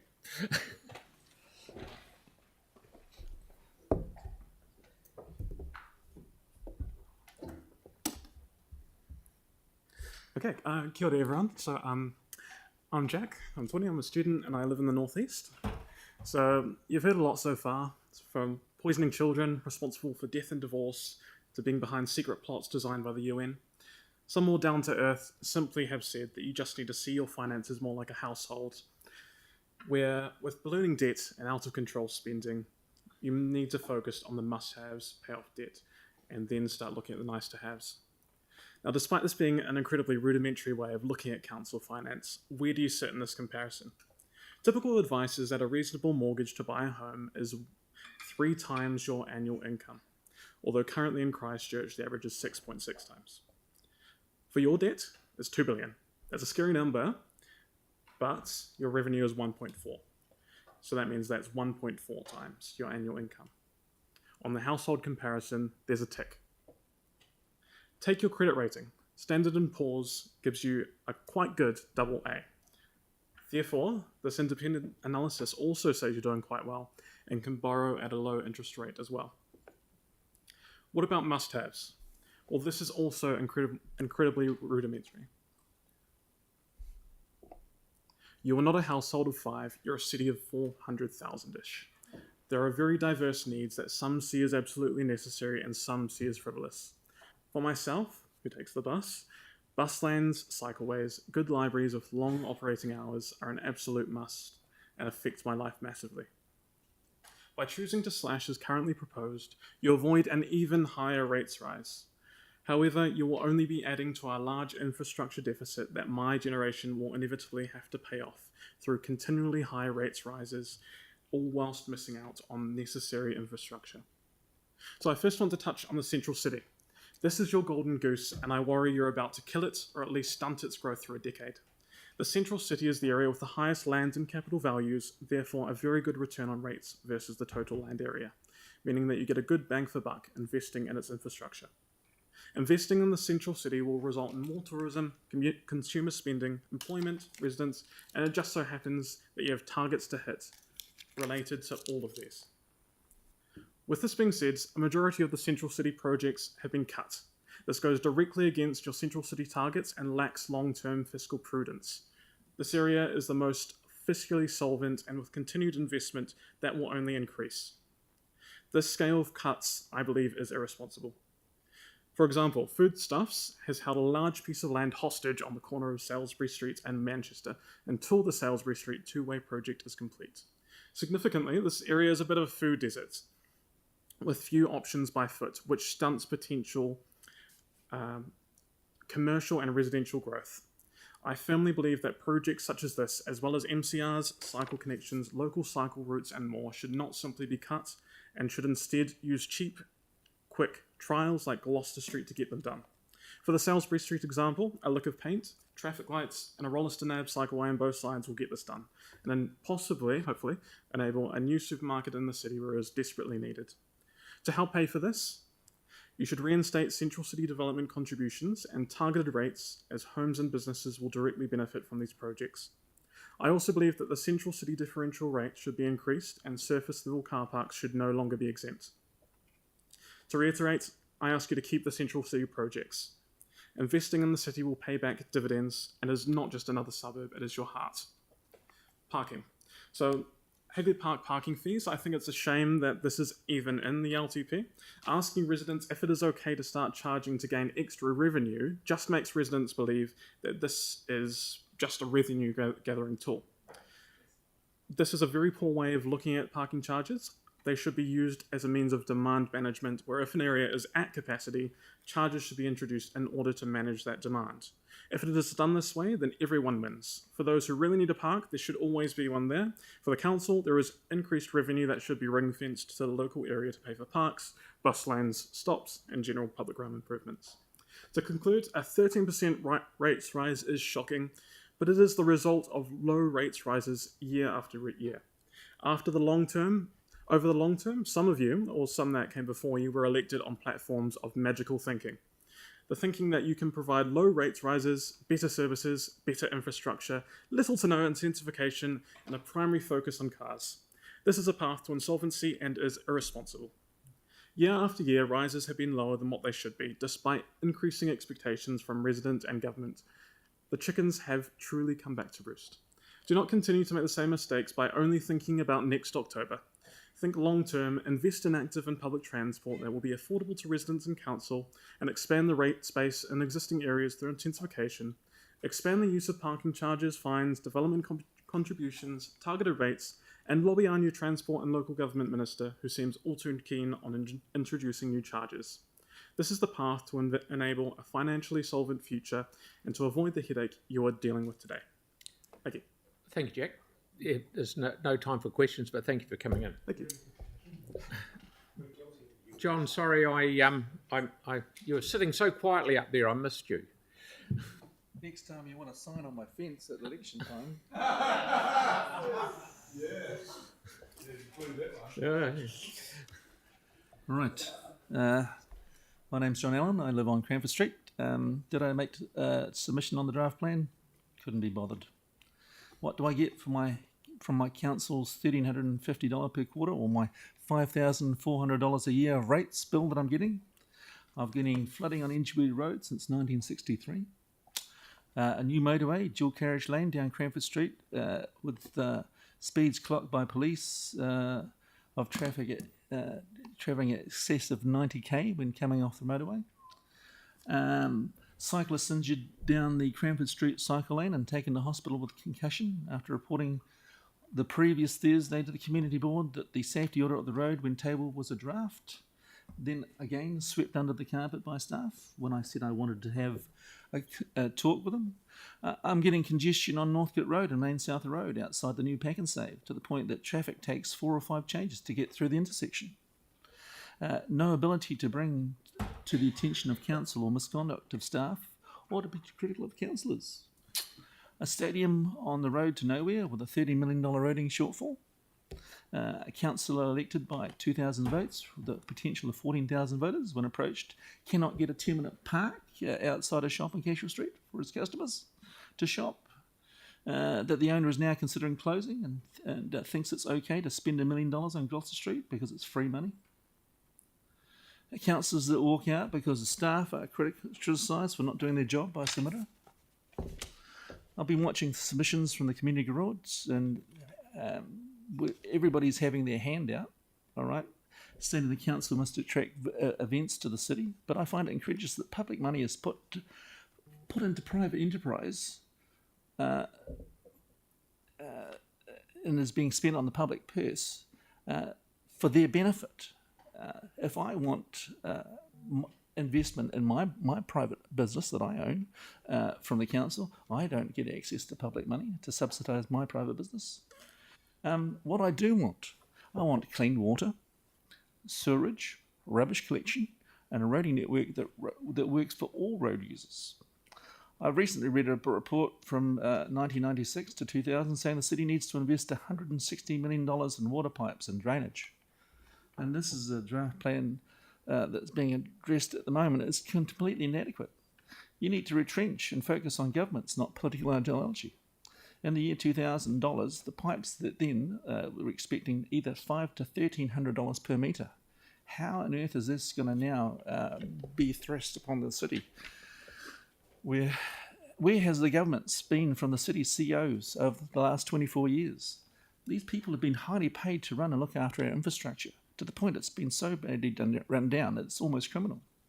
Sell assets like the convention centre and the stadium. Divest the city of stuff that does not bring in an income for the city. Cut staff numbers. Cut wages of those earning over 100k in the staff and spend more money on maintaining infrastructure.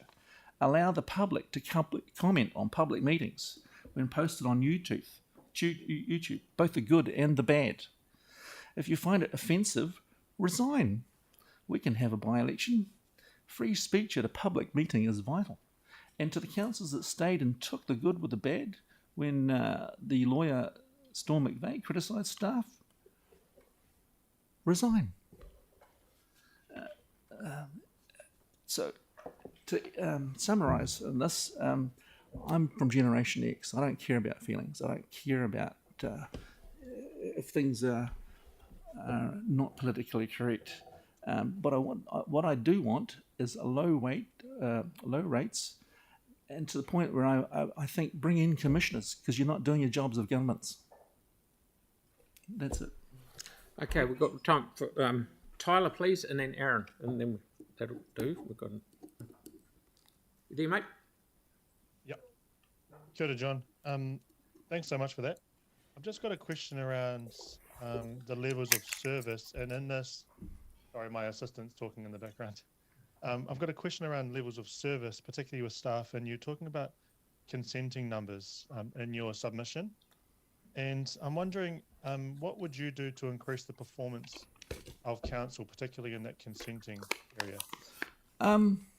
I think all the community boards should receive a budget, and they and the community decide on where money is spent. That is critical to get people on board to support you.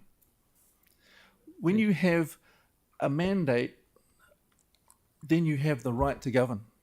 But when people are elected with the possibility of 14,000 votes and only 4,000 voters actually vote, that's a failing democracy. That's no ability to government with a mandate. It's being apathetic to the people of Christchurch because they can't get their view across. You know, it is critical to take the good with the bad. I have in my own electorate, I know Pauline works incredibly hard. I know Sarah works incredibly hard. But the thing is that they participate. They come along to meetings. I see them actually pushing it, and again with Aaron as well. So, you know, you should be there as governance, not pushing a particular agenda. It's what the community wants. It's our money. Thank you, Aaron. And lastly, Aaron, because he has his hand up. Yeah, I'll be really quick. You live on Cranford Street. Mm-hmm. Should that past Innis be 2 lanes of traffic or the bus lane? You live there. Well, we as residents actually wanted the bus lane all the way through to the roundabout, because I remember speaking with the Selwyn mayor at the time saying that park and ride would be an essential contribution to reducing the traffic numbers. What's happened to it?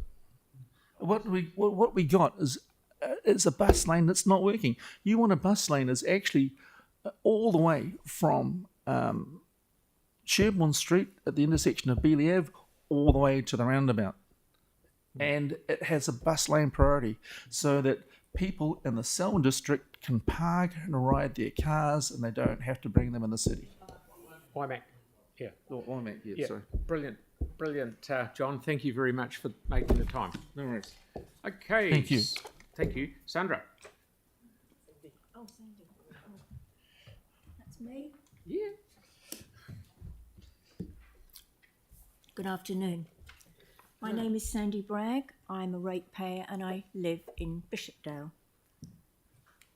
I've gone through the submission and answered it in the same order that it's written.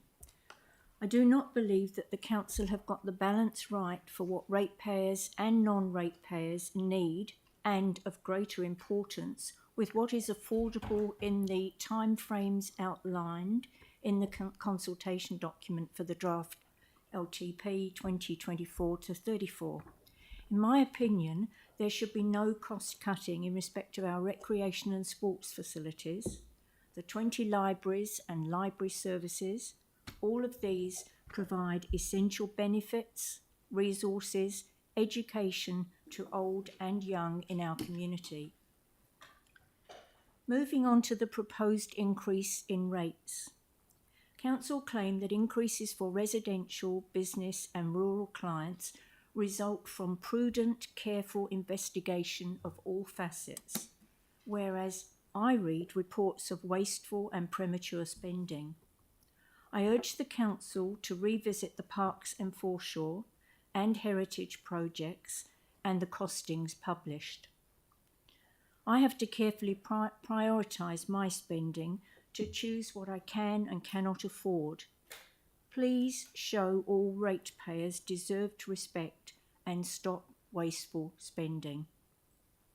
Surely Council cannot ignore the fact that rate increases in whatever amount with the permanently rising costs of living will cause immeasurable hardship and for many in our community an inability to pay the increases. I concur with the Council's new rating category 7/2022 relating to commercially zoned vacant land in the CBD and other zones accounting for more than 10%. Council service these locations, yet the owners, despite enjoying increases in the value of their land, the activities, services and everything else provided to fully participating and paying ratepayers, why should these owners not be charged the same rates as owners who have invested in permanent homes on occupied land? Now to fees and charges. I agree that visitors to Hagley Park, Botanic Gardens and perhaps other well-patronised venues should be happy to pay a parking fee. I suggest between $2 and $4 maximum. Minimum charge with appropriate notices and effective security cameras installed would seem very acceptable. Operational spending. Ratepayers have limited choice or input in this category. I move on now to the capital programme. I do not consider that Council are prioritising the right things. I believe a thorough review of the proposals and expenditure is warranted. Many of the listed projects are surely not of immediate priority. I deplore the speed of constant changes, some proving inappropriate and or unworkable, many with minimum community consultation or input. Involvement from professionals whose knowledge and expertise could be invaluable would seem sensible.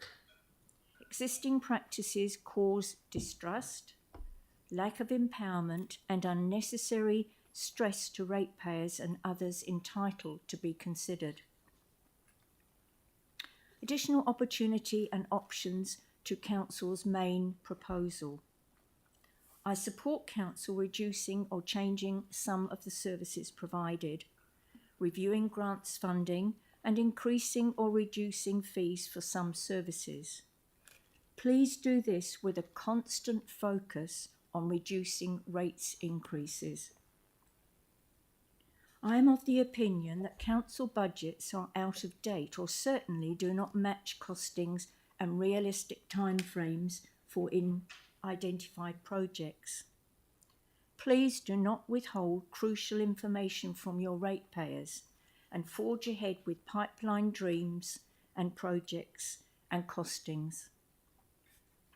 Major event funding. I support an increase to the bid funding as detailed on the submission form. Why? Already venues Otatahi indicate it would be possible to reprioritise its operational budget to safeguard the venue's names. Whenever Christchurch is fortunate to host major events, business and music events, it is imperative that we are prepared, ready and perfectly resourced to host, accommodate and welcome every lucrative approach. Tikaha Stadium must surely start hosting from its opening date. An appropriate funding, pre-approved for that, is important, as it has amazing potential to bring significant money and investment to our city. Climate change. How are we going there, Sandra? Time-wise? Got a wee bit more. No, I'm sorry. We've got this on our screens already. I'm sorry, we're way out of time. So thank you very much for coming in. I'll have to stop you there. Okay, that's fine. Thank you. Okay, Yvonne, please.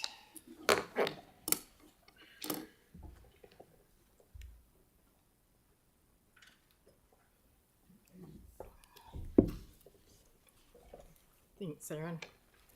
I may be a bit emotional. I've just lost my 23-year-old nephew this morning. Oh dear. From Very sorry to cancer. hear that. Thank you for the opportunity to speak to my submission today. I cannot support the Community Board's submission that the Papanui Ward wants the cycleway, wings to wheels or wheels to wings. Community boards are there to represent community of interest. Having visited many homes and spoken with people, the majority of residents do not support the Harewood wings to wheels or wheels to wings. And Aaron was correct when he made his spoke the other day. I heard that that the people do not want it. Yes, there are people who are cyclists who support it. However, today I saw 3 people going out at 9:30 this morning with bags on their backs. I've never seen that on a Saturday morning before. Many people feel this road should be off, that the cycleway should be off-road, although we certainly have not seen a high number of cyclists using the road. However, there is also cyclists who want that cycleway who do not even live in the ward or live in Canterbury boundary, Christchurch City Council boundary. On the 29th of April, my son and I had to attend the outpatients at number 2 Oxford Terrace at 8:30 a.m. I have to confess, having been paralysed in 2020, I've never been so frightened as I was that morning. Crossing the bridge from the boat shed, the speed of cyclists, electric scooters plus a skateboarder, who at times you've never heard coming from behind you. They should not be allowed to ride on that bridge because there's people with wheelchairs, there's people in all forms of crutches, and I remember my very dear friend, the late Graham Condon, saying the wheelchairs are not as bad as people who are on crutches or struggling to walk with walkers. Mature people being hit by these people and breaks a hip, leg, etc. can cause a lot of stress, plus costs of surgery, etc. ACC did announce recently that a cost of crashes at 18 million in Canterbury by cyclists and scooters. That is huge. People don't realise that what goes into costing when there are crashes, and it's from the time the person has that crash to everyone that's picking them up, the police, fire, ambulance, also the surgeries and the ongoing surgeries. Having worked with ACC clients, I have a full understanding of the cost to taxpayer and the cost it brings to ratepayers. Harewood Road currently is having an investigation. I have never, ever, in the 46 years that I've lived on that road, seen traffic built up from the lights at Papanui Road, Harewood Road, Main North Road, to right back to past Greers Road, and that's been nearly every night this week. Believe it or not, it has been absolute nightmare for even to cross the road to get to the other side of our road. I also witnessed yesterday a resident trying to cross the road who is fit, active and does a lot of running, and she could not cross the road in the period. It frightens me. We have no pedestrian crossings on that road. We have a pedestrian refuge outside of the retirement village, but how can they cross the road? Because I certainly couldn't. I also thought when I was involved in the Local Government Act in 2002 that we would see that submissions come from within our own community, not from Auckland, Wellington, things like that. I know groups form and absolutely make big submissions. Having been involved in getting and pulling, I remember, we worked hard and won the Best Consultation award from Community Boards New Zealand for the work we did that we got for people making submissions. Thank you for the time. Thank you very much, Yvonne, and look after yourself. Thank you. Thank you. Zach, please.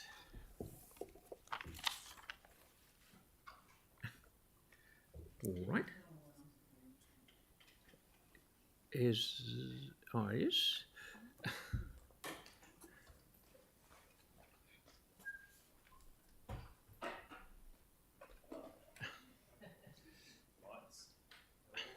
Ooh.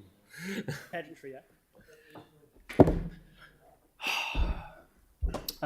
Kia ora. Thank you so much for being here on, especially on a Saturday. I come to you today with a singular issue, and that is I'd like to see the continuation of the film industry regional incentive aimed at attracting films to the region as administered by Screen Canterbury NZ as part of Christchurch NZ. So this has been 1.5 million over 3 years and has been wildly successful. So who am I? My name is Zach Bickett-Knight. I'm a film technician and business owner. I have a company called Late Night Productions, which specialises in equipment supply to the region, mainly lighting and grip and camera accessories. Most of what I own is much bigger than that. I'm also the chair of the Christchurch branch of the New Zealand Screen Guild of Aotearoa, so I represent on-set and off-set crew up and down the country. So I come to you today with those two voices. The industry has noticed that there is no clear mention of the regional incentive in the Christchurch City Council's long-term plan. We ask this to be expressly included so that Christchurch NZ can continue the fantastic growth and profit it has brought to the film industry and the region. So far, the productions that have benefited from the incentive have returned between 12 and 14 million. Not all the productions are finished, so we're expecting around 18 million as a final figure. This is a 12-to-1 return on investment on the dollar. So this is not an arts grant, it's an attraction investment. Same as spending money on SailGP or stadiums or promoting Canterbury as a conference and a tourism destination. So who has benefited? We'll start small and we'll go bigger. Late Night has doubled gross revenue 3 years in a row and has 5 times more equipment over that time. I've even started a second equipment rental company to keep up with demand. I'm probably one of about 25 specialist owner-operators and companies that have seen this kind of growth. Local crew and businesses have benefited hugely from this incentive, seeing a steady slate of projects allow them to invest in equipment, stay in the region, and upskill in departments to become higher earners. We're also seeing the parallel businesses that support the film industry. So we can't do what we do without catering and accommodation and facilities, portaloos, generators, fencing, traffic control, manufacturing, commercial, rental space, transportation costs and location fees. All of these businesses have benefited from this grant as well. There is a knock-on effect. The commercial and advertising sector, which are not direct beneficiaries of this grant, we've seen an increase in their projects coming to the region. This is due to the spotlight being shone on Christchurch, and the reputation gained from this fund means that Auckland projects and international projects now can come here with the confidence of the crew and the equipment that has been supplied.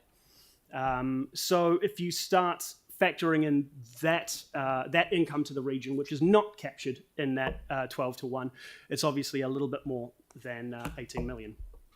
Canterbury has 4 film schools, which is definitely the most by any city in New Zealand. Most notably, the new UC Digital Screen Campus. This program facility, UC has invested nearly 200 million into it. And so they've made their bet and they see this as the future. We want to avoid a brain drain. Currently, graduates are disappearing to Auckland or overseas to get their break and to continue. And if there is a thriving industry here in Christchurch and a slate of good projects, then they will stay. Canterbury has benefited via visibility. The most notable receivers of the grant, Te Motu, Head South, Bookworm and The Cleaner, all featured Christchurch as a setting. So if you think about it, in essence, these projects came to the region, left money here and paid us to advertise Christchurch on a national and international stage. Canterbury region via immigration. The industry is at a tipping point. The majority of the industry is in Auckland. It's $1 billion industry, but there is an exodus of crew due to the high cost of living and the logistical difficulties of shooting in Auckland now. Those locations have been overshot. Projects want to come here for our scenery and crew want to come here for our lifestyle. With a steady slate of projects, Canterbury IP can be developed. So we're telling Canterbury stories on a national and international stage. So it'd be good to see more of us out there in the big wide media world. So in summary, Discontinuing the incentive will undo the gains already made and invalidate previous investment. We would like a simple thing that the council continues the brilliant work it has done in this sector. Thank you so much. Thank you very much. You one quick one, Yanni, please. Thank you. Thank you for your submission and the work that you've been doing. Do you think that we should make in our economic strategy explicit reference to the benefit and support for creative industries? Yes, absolutely. I think as supporting the arts is obviously beneficial. The film industry operates or occupies a unique perspective because it is at its core a business as well. So it's a lovely balance between artistic creativity and business acumen. So whatever way we can support that, it can get to a point where it can support itself. Okay, thank you. Thank you very much for bringing the light in. We've seen the light. You're welcome. Good on you. Penny, please. She is? Penny? She's on Zoom. Oh, sorry, on Zoom? Okay, it's got Zoom. It's got Zoom written there. Hello, Penny. Press your mute button, bud. Apologies. Hello, good afternoon. Okay, far away.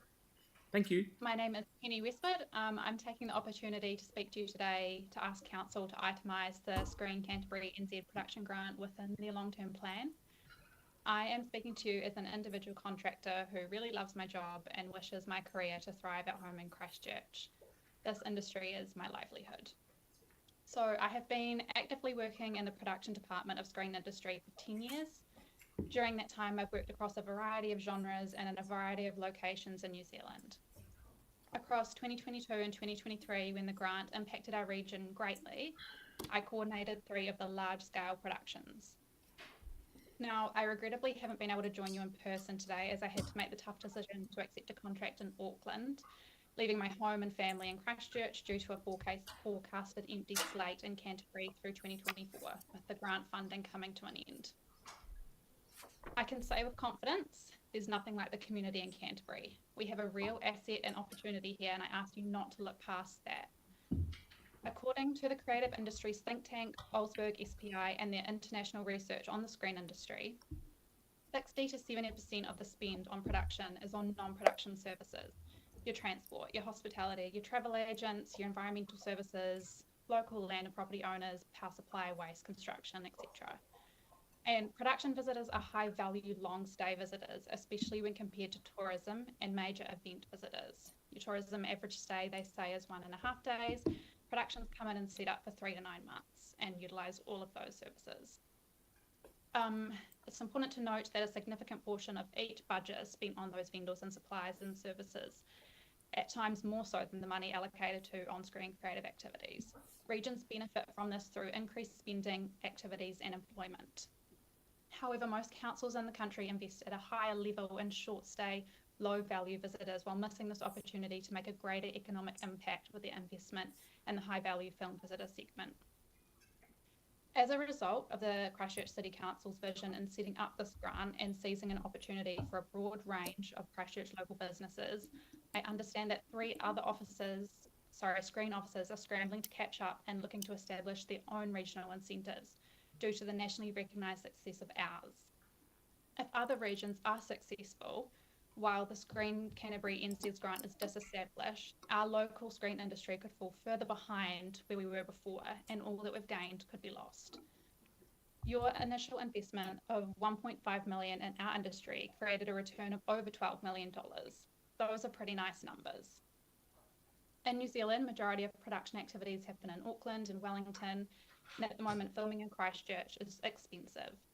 Yes, we have a skilled and passionate but small crew base and a growing pool of supportive suppliers, but we cannot offer the infrastructure and number of crew that the North Island can.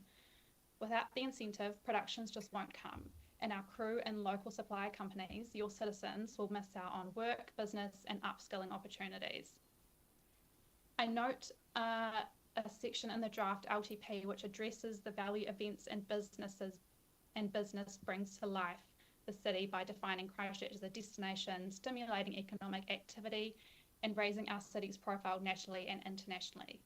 The film industry did this for you across 2022 and 2023, and it will continue to do so with your support.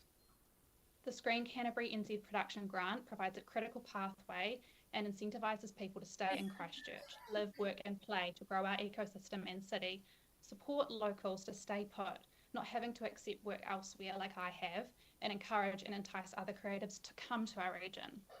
Now, I recognise the pressures on local government to watch spending at this juncture, but the return on this investment is proven.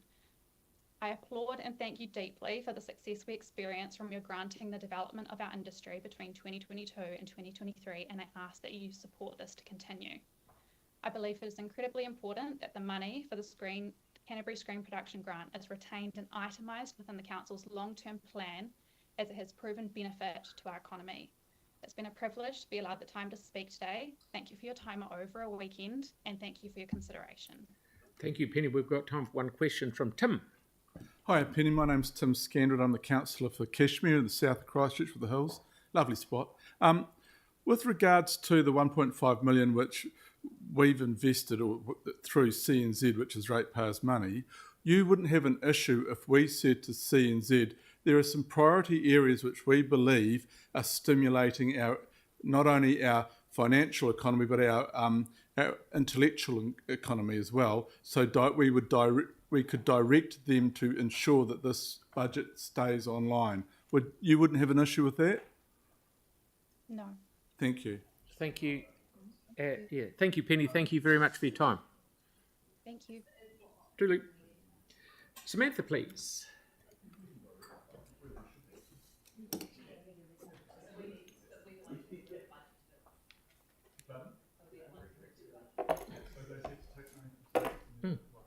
Feel like everyone else. Yeah.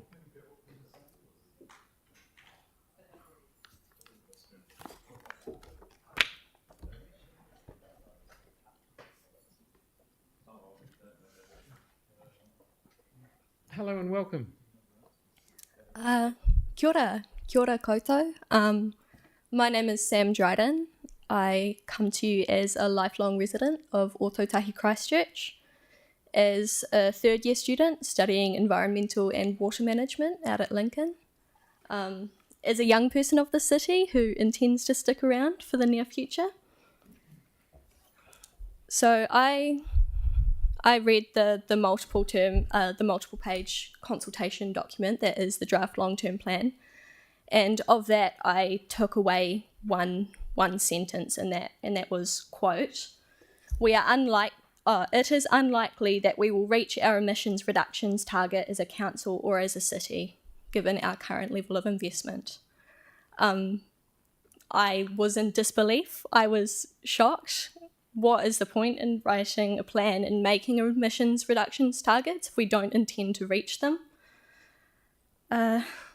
Yeah. All I can say is that I was in shock and I was scared. So moving forward, I think we need more funding to reach those targets, and we need to be acting a lot sooner than we intend. Climate change is already happening. It's not going to wait another several plan cycles for us to start acting. I like the idea of some existing initiatives, such as a climate resilience and a sustainability fund, but I think they need additional support and funding to be effective. Something I would suggest to the council in that regard is to work with communities on how they see the future of their communities in the context of increasing natural disasters, especially flooding, and especially work with mana whenua in that space for adaptation planning for the inevitable. I also mentioned urban sprawl is a big issue with Christchurch, I see at the moment. It's definitely heading towards Auckland vibes, which is not what I want to see in my future growing up here. I'd prefer more investment into building sort of up and in the centre where there is already infrastructure, rather than sprawling outwards and then disconnecting people from infrastructure like public transport as well. I live in Horsell. I know very much about all these sprawling subdivisions. Also in that regard, probably I'd like to see a review of public transport infrastructure and bus routes. I know that's something you'd have to work with ECAN on. But, yeah, again, I think there's a lot of communities cut off from key bus routes at the moment. And the other key issue I came here today with was biodiversity and investment in biodiversity.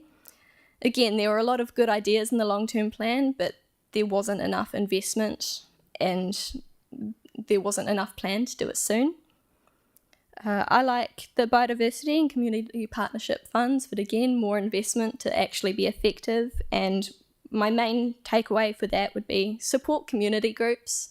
There are so many cool community groups in Christchurch who are already doing the mahi, and they have the rich local knowledge. And all they need is support, really, financial or otherwise.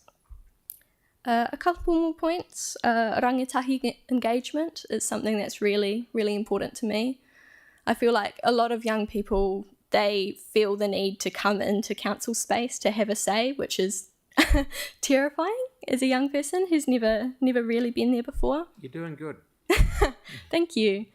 Yeah, and also probably more of a specific issue, but also recognising the connection with nearby towns like Lincoln, specifically the university. You know, probably half of the people there live in Christchurch, but we don't quite get the engagement that we're impacted by this long-term plan too. And also the arts investment as well, specifically the arts centre I'd like to see invested in. I was a child of the earthquakes. Sorry to make everyone feel old here. I was 7. And so arts in Christchurch has been a really key formation of my identity here, and I'd like to see that continue. Thank you. Thank you.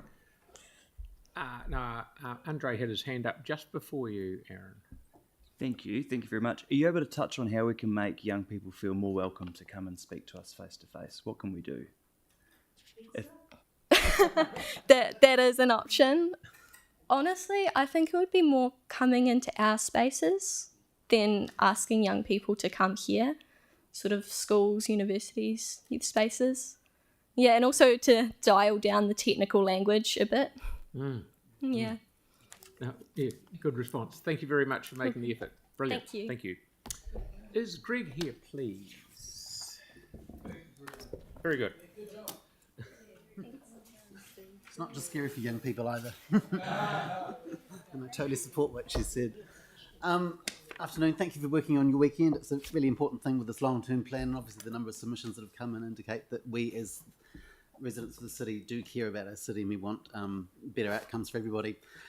So I'm speaking to mine, which is about relocating the proposed Linwood Avonside Drive stormwater ponds. For transparency, this was the land that I owned and lived on at the time of the earthquakes and invested a lot of money into restoring my home, so I know what happened on the land on the day. The Appendix 13.14.6 of the Otakaro Avon River Corridor Regeneration Plan has identified a narrow strip of land on Avonside Drive between Stanmore Road and Linwood Avenue, on which a series of stormwater detention ponds are proposed to be constructed. You can see that in the map there below. The intention of the ponds is for rainwater to collect, allowing sediment and pollution to settle before the stormwater is then permitted to discharge into the river. Council staff have confirmed that street sumps and gutter grates are all that's preventing raw, untreated stormwater and road runoff from entering the river in the catchment area, that stormwater pipes discharged into drains and streams that feed the river and directly into the river itself, and that none of the stormwater pipe outlets are fitted with pollution filter nets or socks, and the total number of stormwater outlet pipes that pour into Christchurch waterways is actually unknown by the City Council. The land on which the ponds are proposed to be constructed is studded with well-established trees that would be destroyed. Last year, at no cost to the Christchurch City Council or ratepayers other than myself, an additional 60 native trees and shrubs were purchased, and I planted them on the land in an effort to further increase biodiversity, boost habitat for native wildlife, and to assist with ground stabilisation. Hopefully a small effort like mine, which is replicated by many others in community groups as well as individuals, is going to have a really positive impact on the environment in the future. Council staff unfortunately want these gone for some reason, including the 60 native trees that have been planted. Now, it's 2 weeks away until the 5-year anniversary where the council declared not only a climate emergency but also an ecological emergency. isn't that kind of important? And doesn't the city actually have a goal to actually increase tree canopy coverage rather than reducing it? Those images you see there are the land. It's not just my property, it's the properties that spread east and west of it, and they're all going to be affected by this change.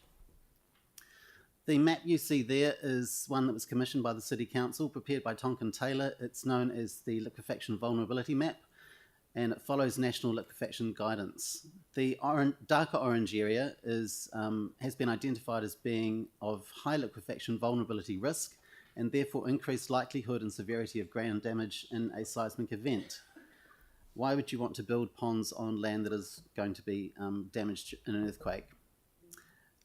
Liquefaction and lateral spread are the impacts of that seismic activity, and particularly along the rivers, where the riverbanks will actually come in towards the centre of the river and they collapse, causing infrastructure damage and very expensive, costly damage to the land itself. So the prudent choice, I would think, would be to relocate the stormwater ponds further away from the riverbanks to reduce the City Council's vulnerability and exposure to future financial risk and infrastructure damage. By shifting those pond locations slightly further south away from the river, beyond the boundary of the red zone, you'll actually be situating them on land that's of only medium vulnerability to liquefaction and therefore reducing the risk. By also constructing the ponds on those lower risk blocks of land, it will mean that no trees need to be felled. The photographs you can see there and the map indicate the locations that I'm suggesting and give a clear indication that these are blank, barren pieces of land free of trees. I'm asking you in closing to be fiscally responsible and to be environmentally responsible, to construct the stormwater ponds on land that exposes the council to less financial risk in the future, to construct the ponds on land that is already bare, and don't fell the trees. It's a cost to Christchurch ratepayers and to the environment that we cannot afford. Any questions? Thank you. Thank you very much, Greg, for coming in with a regular staff. Absolutely, Just briefly on this. Thank you. Showing us a problem, but also coming up with a solution, which is.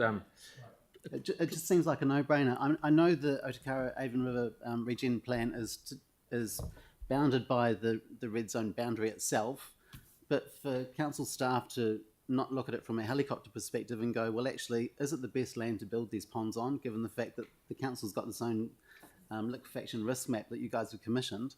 You should be looking outside of it and going, what's the better solution? Is it a good idea or a dumb idea? And go and plant more trees on the bit that's already got trees on it. And to allow the public like me that actually want to do a bit of restorative planting, for not only for ourselves but for the land itself, is a good idea. Yep. Sarah, please.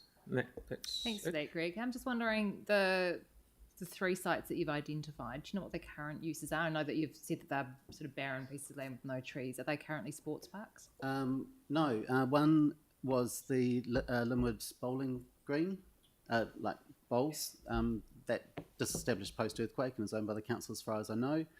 The other one on Stanmore Road is also council-owned land, which in the plan it's earmarked, you're going to have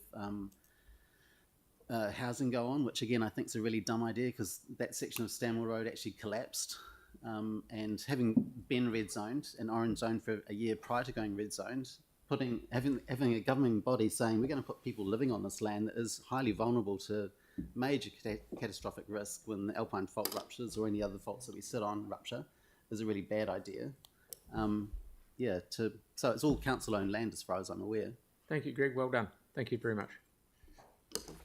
Any others? No? See you later. See you later. Thank you. That was good. That was great. So lastly, we have Debbie and Rick who are online on Zoom from Manuku.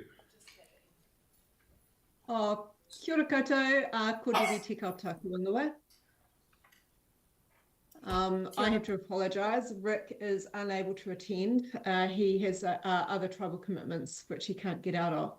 So I'm here speaking on behalf of Onuku Runanga, and I'd like to thank you for the opportunity to be able to speak on our submission. We covered 3 kaupapa in our submission, but I'll be speaking on just 2. That's Takapuniki and Akaroa wastewater. I'd just like to firstly acknowledge that 2024 marks 60 years since the sewage treatment plant was constructed on Takapuniki, destroying an archaeological site and desecrating a tapu site. So it's a significant year, and it's been both of these projects, which are interconnected, are really about restoring an action that happened that should never have occurred. I'm not going to talk to you about the history of Takapuniki. We've been here and we've discussed this before a number of different times, but I thought I'd take the opportunity to talk about what the plans are for the future. We have got currently in the budget of the long-term plan $21 million to be spent over a 10-year period. That is a lot of money, but it's a large site. And I want to make the point that the work that we're proposing there is really unique.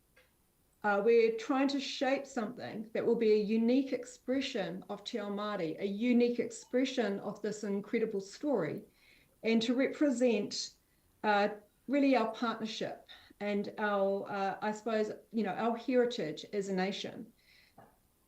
We know within Waitangi that they receive 113,000 visitors annually. That brings enormous revenue to the local businesses and local community. We see that Takapuniki has got the ability to be like the Waitangi of the South Island. And what we're trying to do is, with this funding, will be to restore a number of the buildings on site, and also to create a lot of experiences that will be that will really tell the story of Takapuniki and of our treaty in a way that has never been done before. Takapuniki is already receiving a lot of international and national attention. We've already presented it to a World Indigenous Forum around reserves and what can be done with our sacred sites. It is also going to be the opening keynote presentation for the upcoming Green Pavlova. It is also going to be forming part of a presentation that's going to be delivered in Istanbul later this year at the International Federation of Landscape Architects World Congress.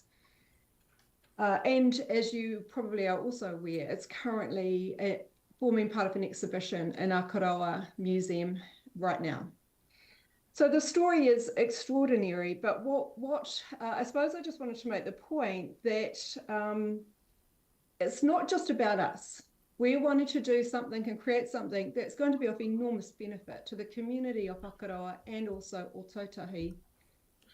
And that funding is going to go towards completing a lot of the different design elements that we've already developed, putting in things like public toilets, extending a parking area so we can accommodate buses. And also there's extensive ecological restoration planned. This year at Matariki, we are looking to plant 1 hectare, and that's going to form part of a public planting day. And then after that, there's approximately another 8 hectares of revegetation to occur. So it's going to contribute also to biodiversity and ecological outcomes within the area. And I suppose also with Akaroa wastewater, it's important just to note that the plan that was approved back in December 2020 represented many decades of. It was a great outcome for Onuku. It was a great outcome for Akaroa community, and it represented many decades of hard work and heartache from the whānau of Onuku. But again, much like Takapuniki, the outcome of that is going to extend way beyond the cultural outcomes that we're seeking. We understand within Akaroa and within the peninsula with climate change, water, our streams are going to reduce and flow off approximately 20% towards the end of the century, if not before. The community is already under water pressure. So this scheme provides an opportunity to treat wastewater not as something of waste, but actually as a resource. And again, much like Takapuniki, it also includes extensive biodiversity outcomes at scale. So if you have got any other questions, I think that's probably enough from me. Thank you. Thank you. That was very good. Have we got You must have done an extremely good job. There are no questions. I like going over to Takapaniki, and it wasn't until I became a councillor last time, before I was mayor, that James Daniels took me over there and we met up with Rick, and I actually understood a lot more about what has happened there. It is actually probably, in my view, more important, I shouldn't say more important than Waitangi, but it was where Waitangi, if it hadn't been Takapaniki, Waitangi wouldn't have kicked off, in my view. So, yeah, well, it would be in your area, yeah. Aaron, please. Well, I think too, the other point, and it was in our submission, is that it's forming part of educational curriculums now. Like Onaku, we host a lot of wānanga. A lot of school groups come from, around the community, from Ototahi universities come here. Everybody wants to go to Takapaniki. The reason they want to go there is because of the experience and how we're imparting the knowledge and that story through the design itself. It is going to be really unique. And it's been told in a way that, I'm a landscape architect. I'm also the president of the New Zealand Institute of Landscape Architects. I can tell you there's nothing like this anywhere else in the country. And that's something we can all be very, very proud of. And we want to get on with it. We want to complete it. We've got some incredible ideas that are really just, we're simmering away right now. And we're looking to go for resource consent within the next couple of months for the next stage. And, it's going to be really exciting. Okay, we now have two questions, one from Aaron and one from Sarah. Yeah, Debbie, so my question's going to be on water, but just on your resource consent one, wouldn't it be fantastic if the first project that the ministers used the swipe of a pen for was your one, to just grant the resource consent to go ahead and do it? I think it would be a great symbol. Now, on water, because it does come up a lot, I've been made aware that water does flow under Akaroa. Do you think we should just drop a well and pump water again into the village? No. Okay. No. We understand the way the hydraulic system works. Yeah. And so what we're proposing with Akaroa wastewater, part of the scheme includes a subsurface wetland. Now the subsurface wetland is able to. Sorry, Debbie. For drinking water. Well, for drinking water, yeah. I don't understand why people aren't including, people should be installing rainwater harvesting tanks into their houses as well, because if we keep taking, I don't know that we are ever going to have the groundwater available as things dry up, and so it's just, you can't suck up what's drying up, and so I think it's we are going to have a lot of rain falling on our roofs, so I think we need to be looking at more sustainable solutions. Yeah, excellent, thank you. And lastly for the day, Sarah. Kia ora, Debbie. Just a quick question on the budget. You've got in your submission, you support the budget to complete the Takapaniki landscape master plan. Do you support the current timing in the long-term plan for the funding? Are there any changes in timing that you would like?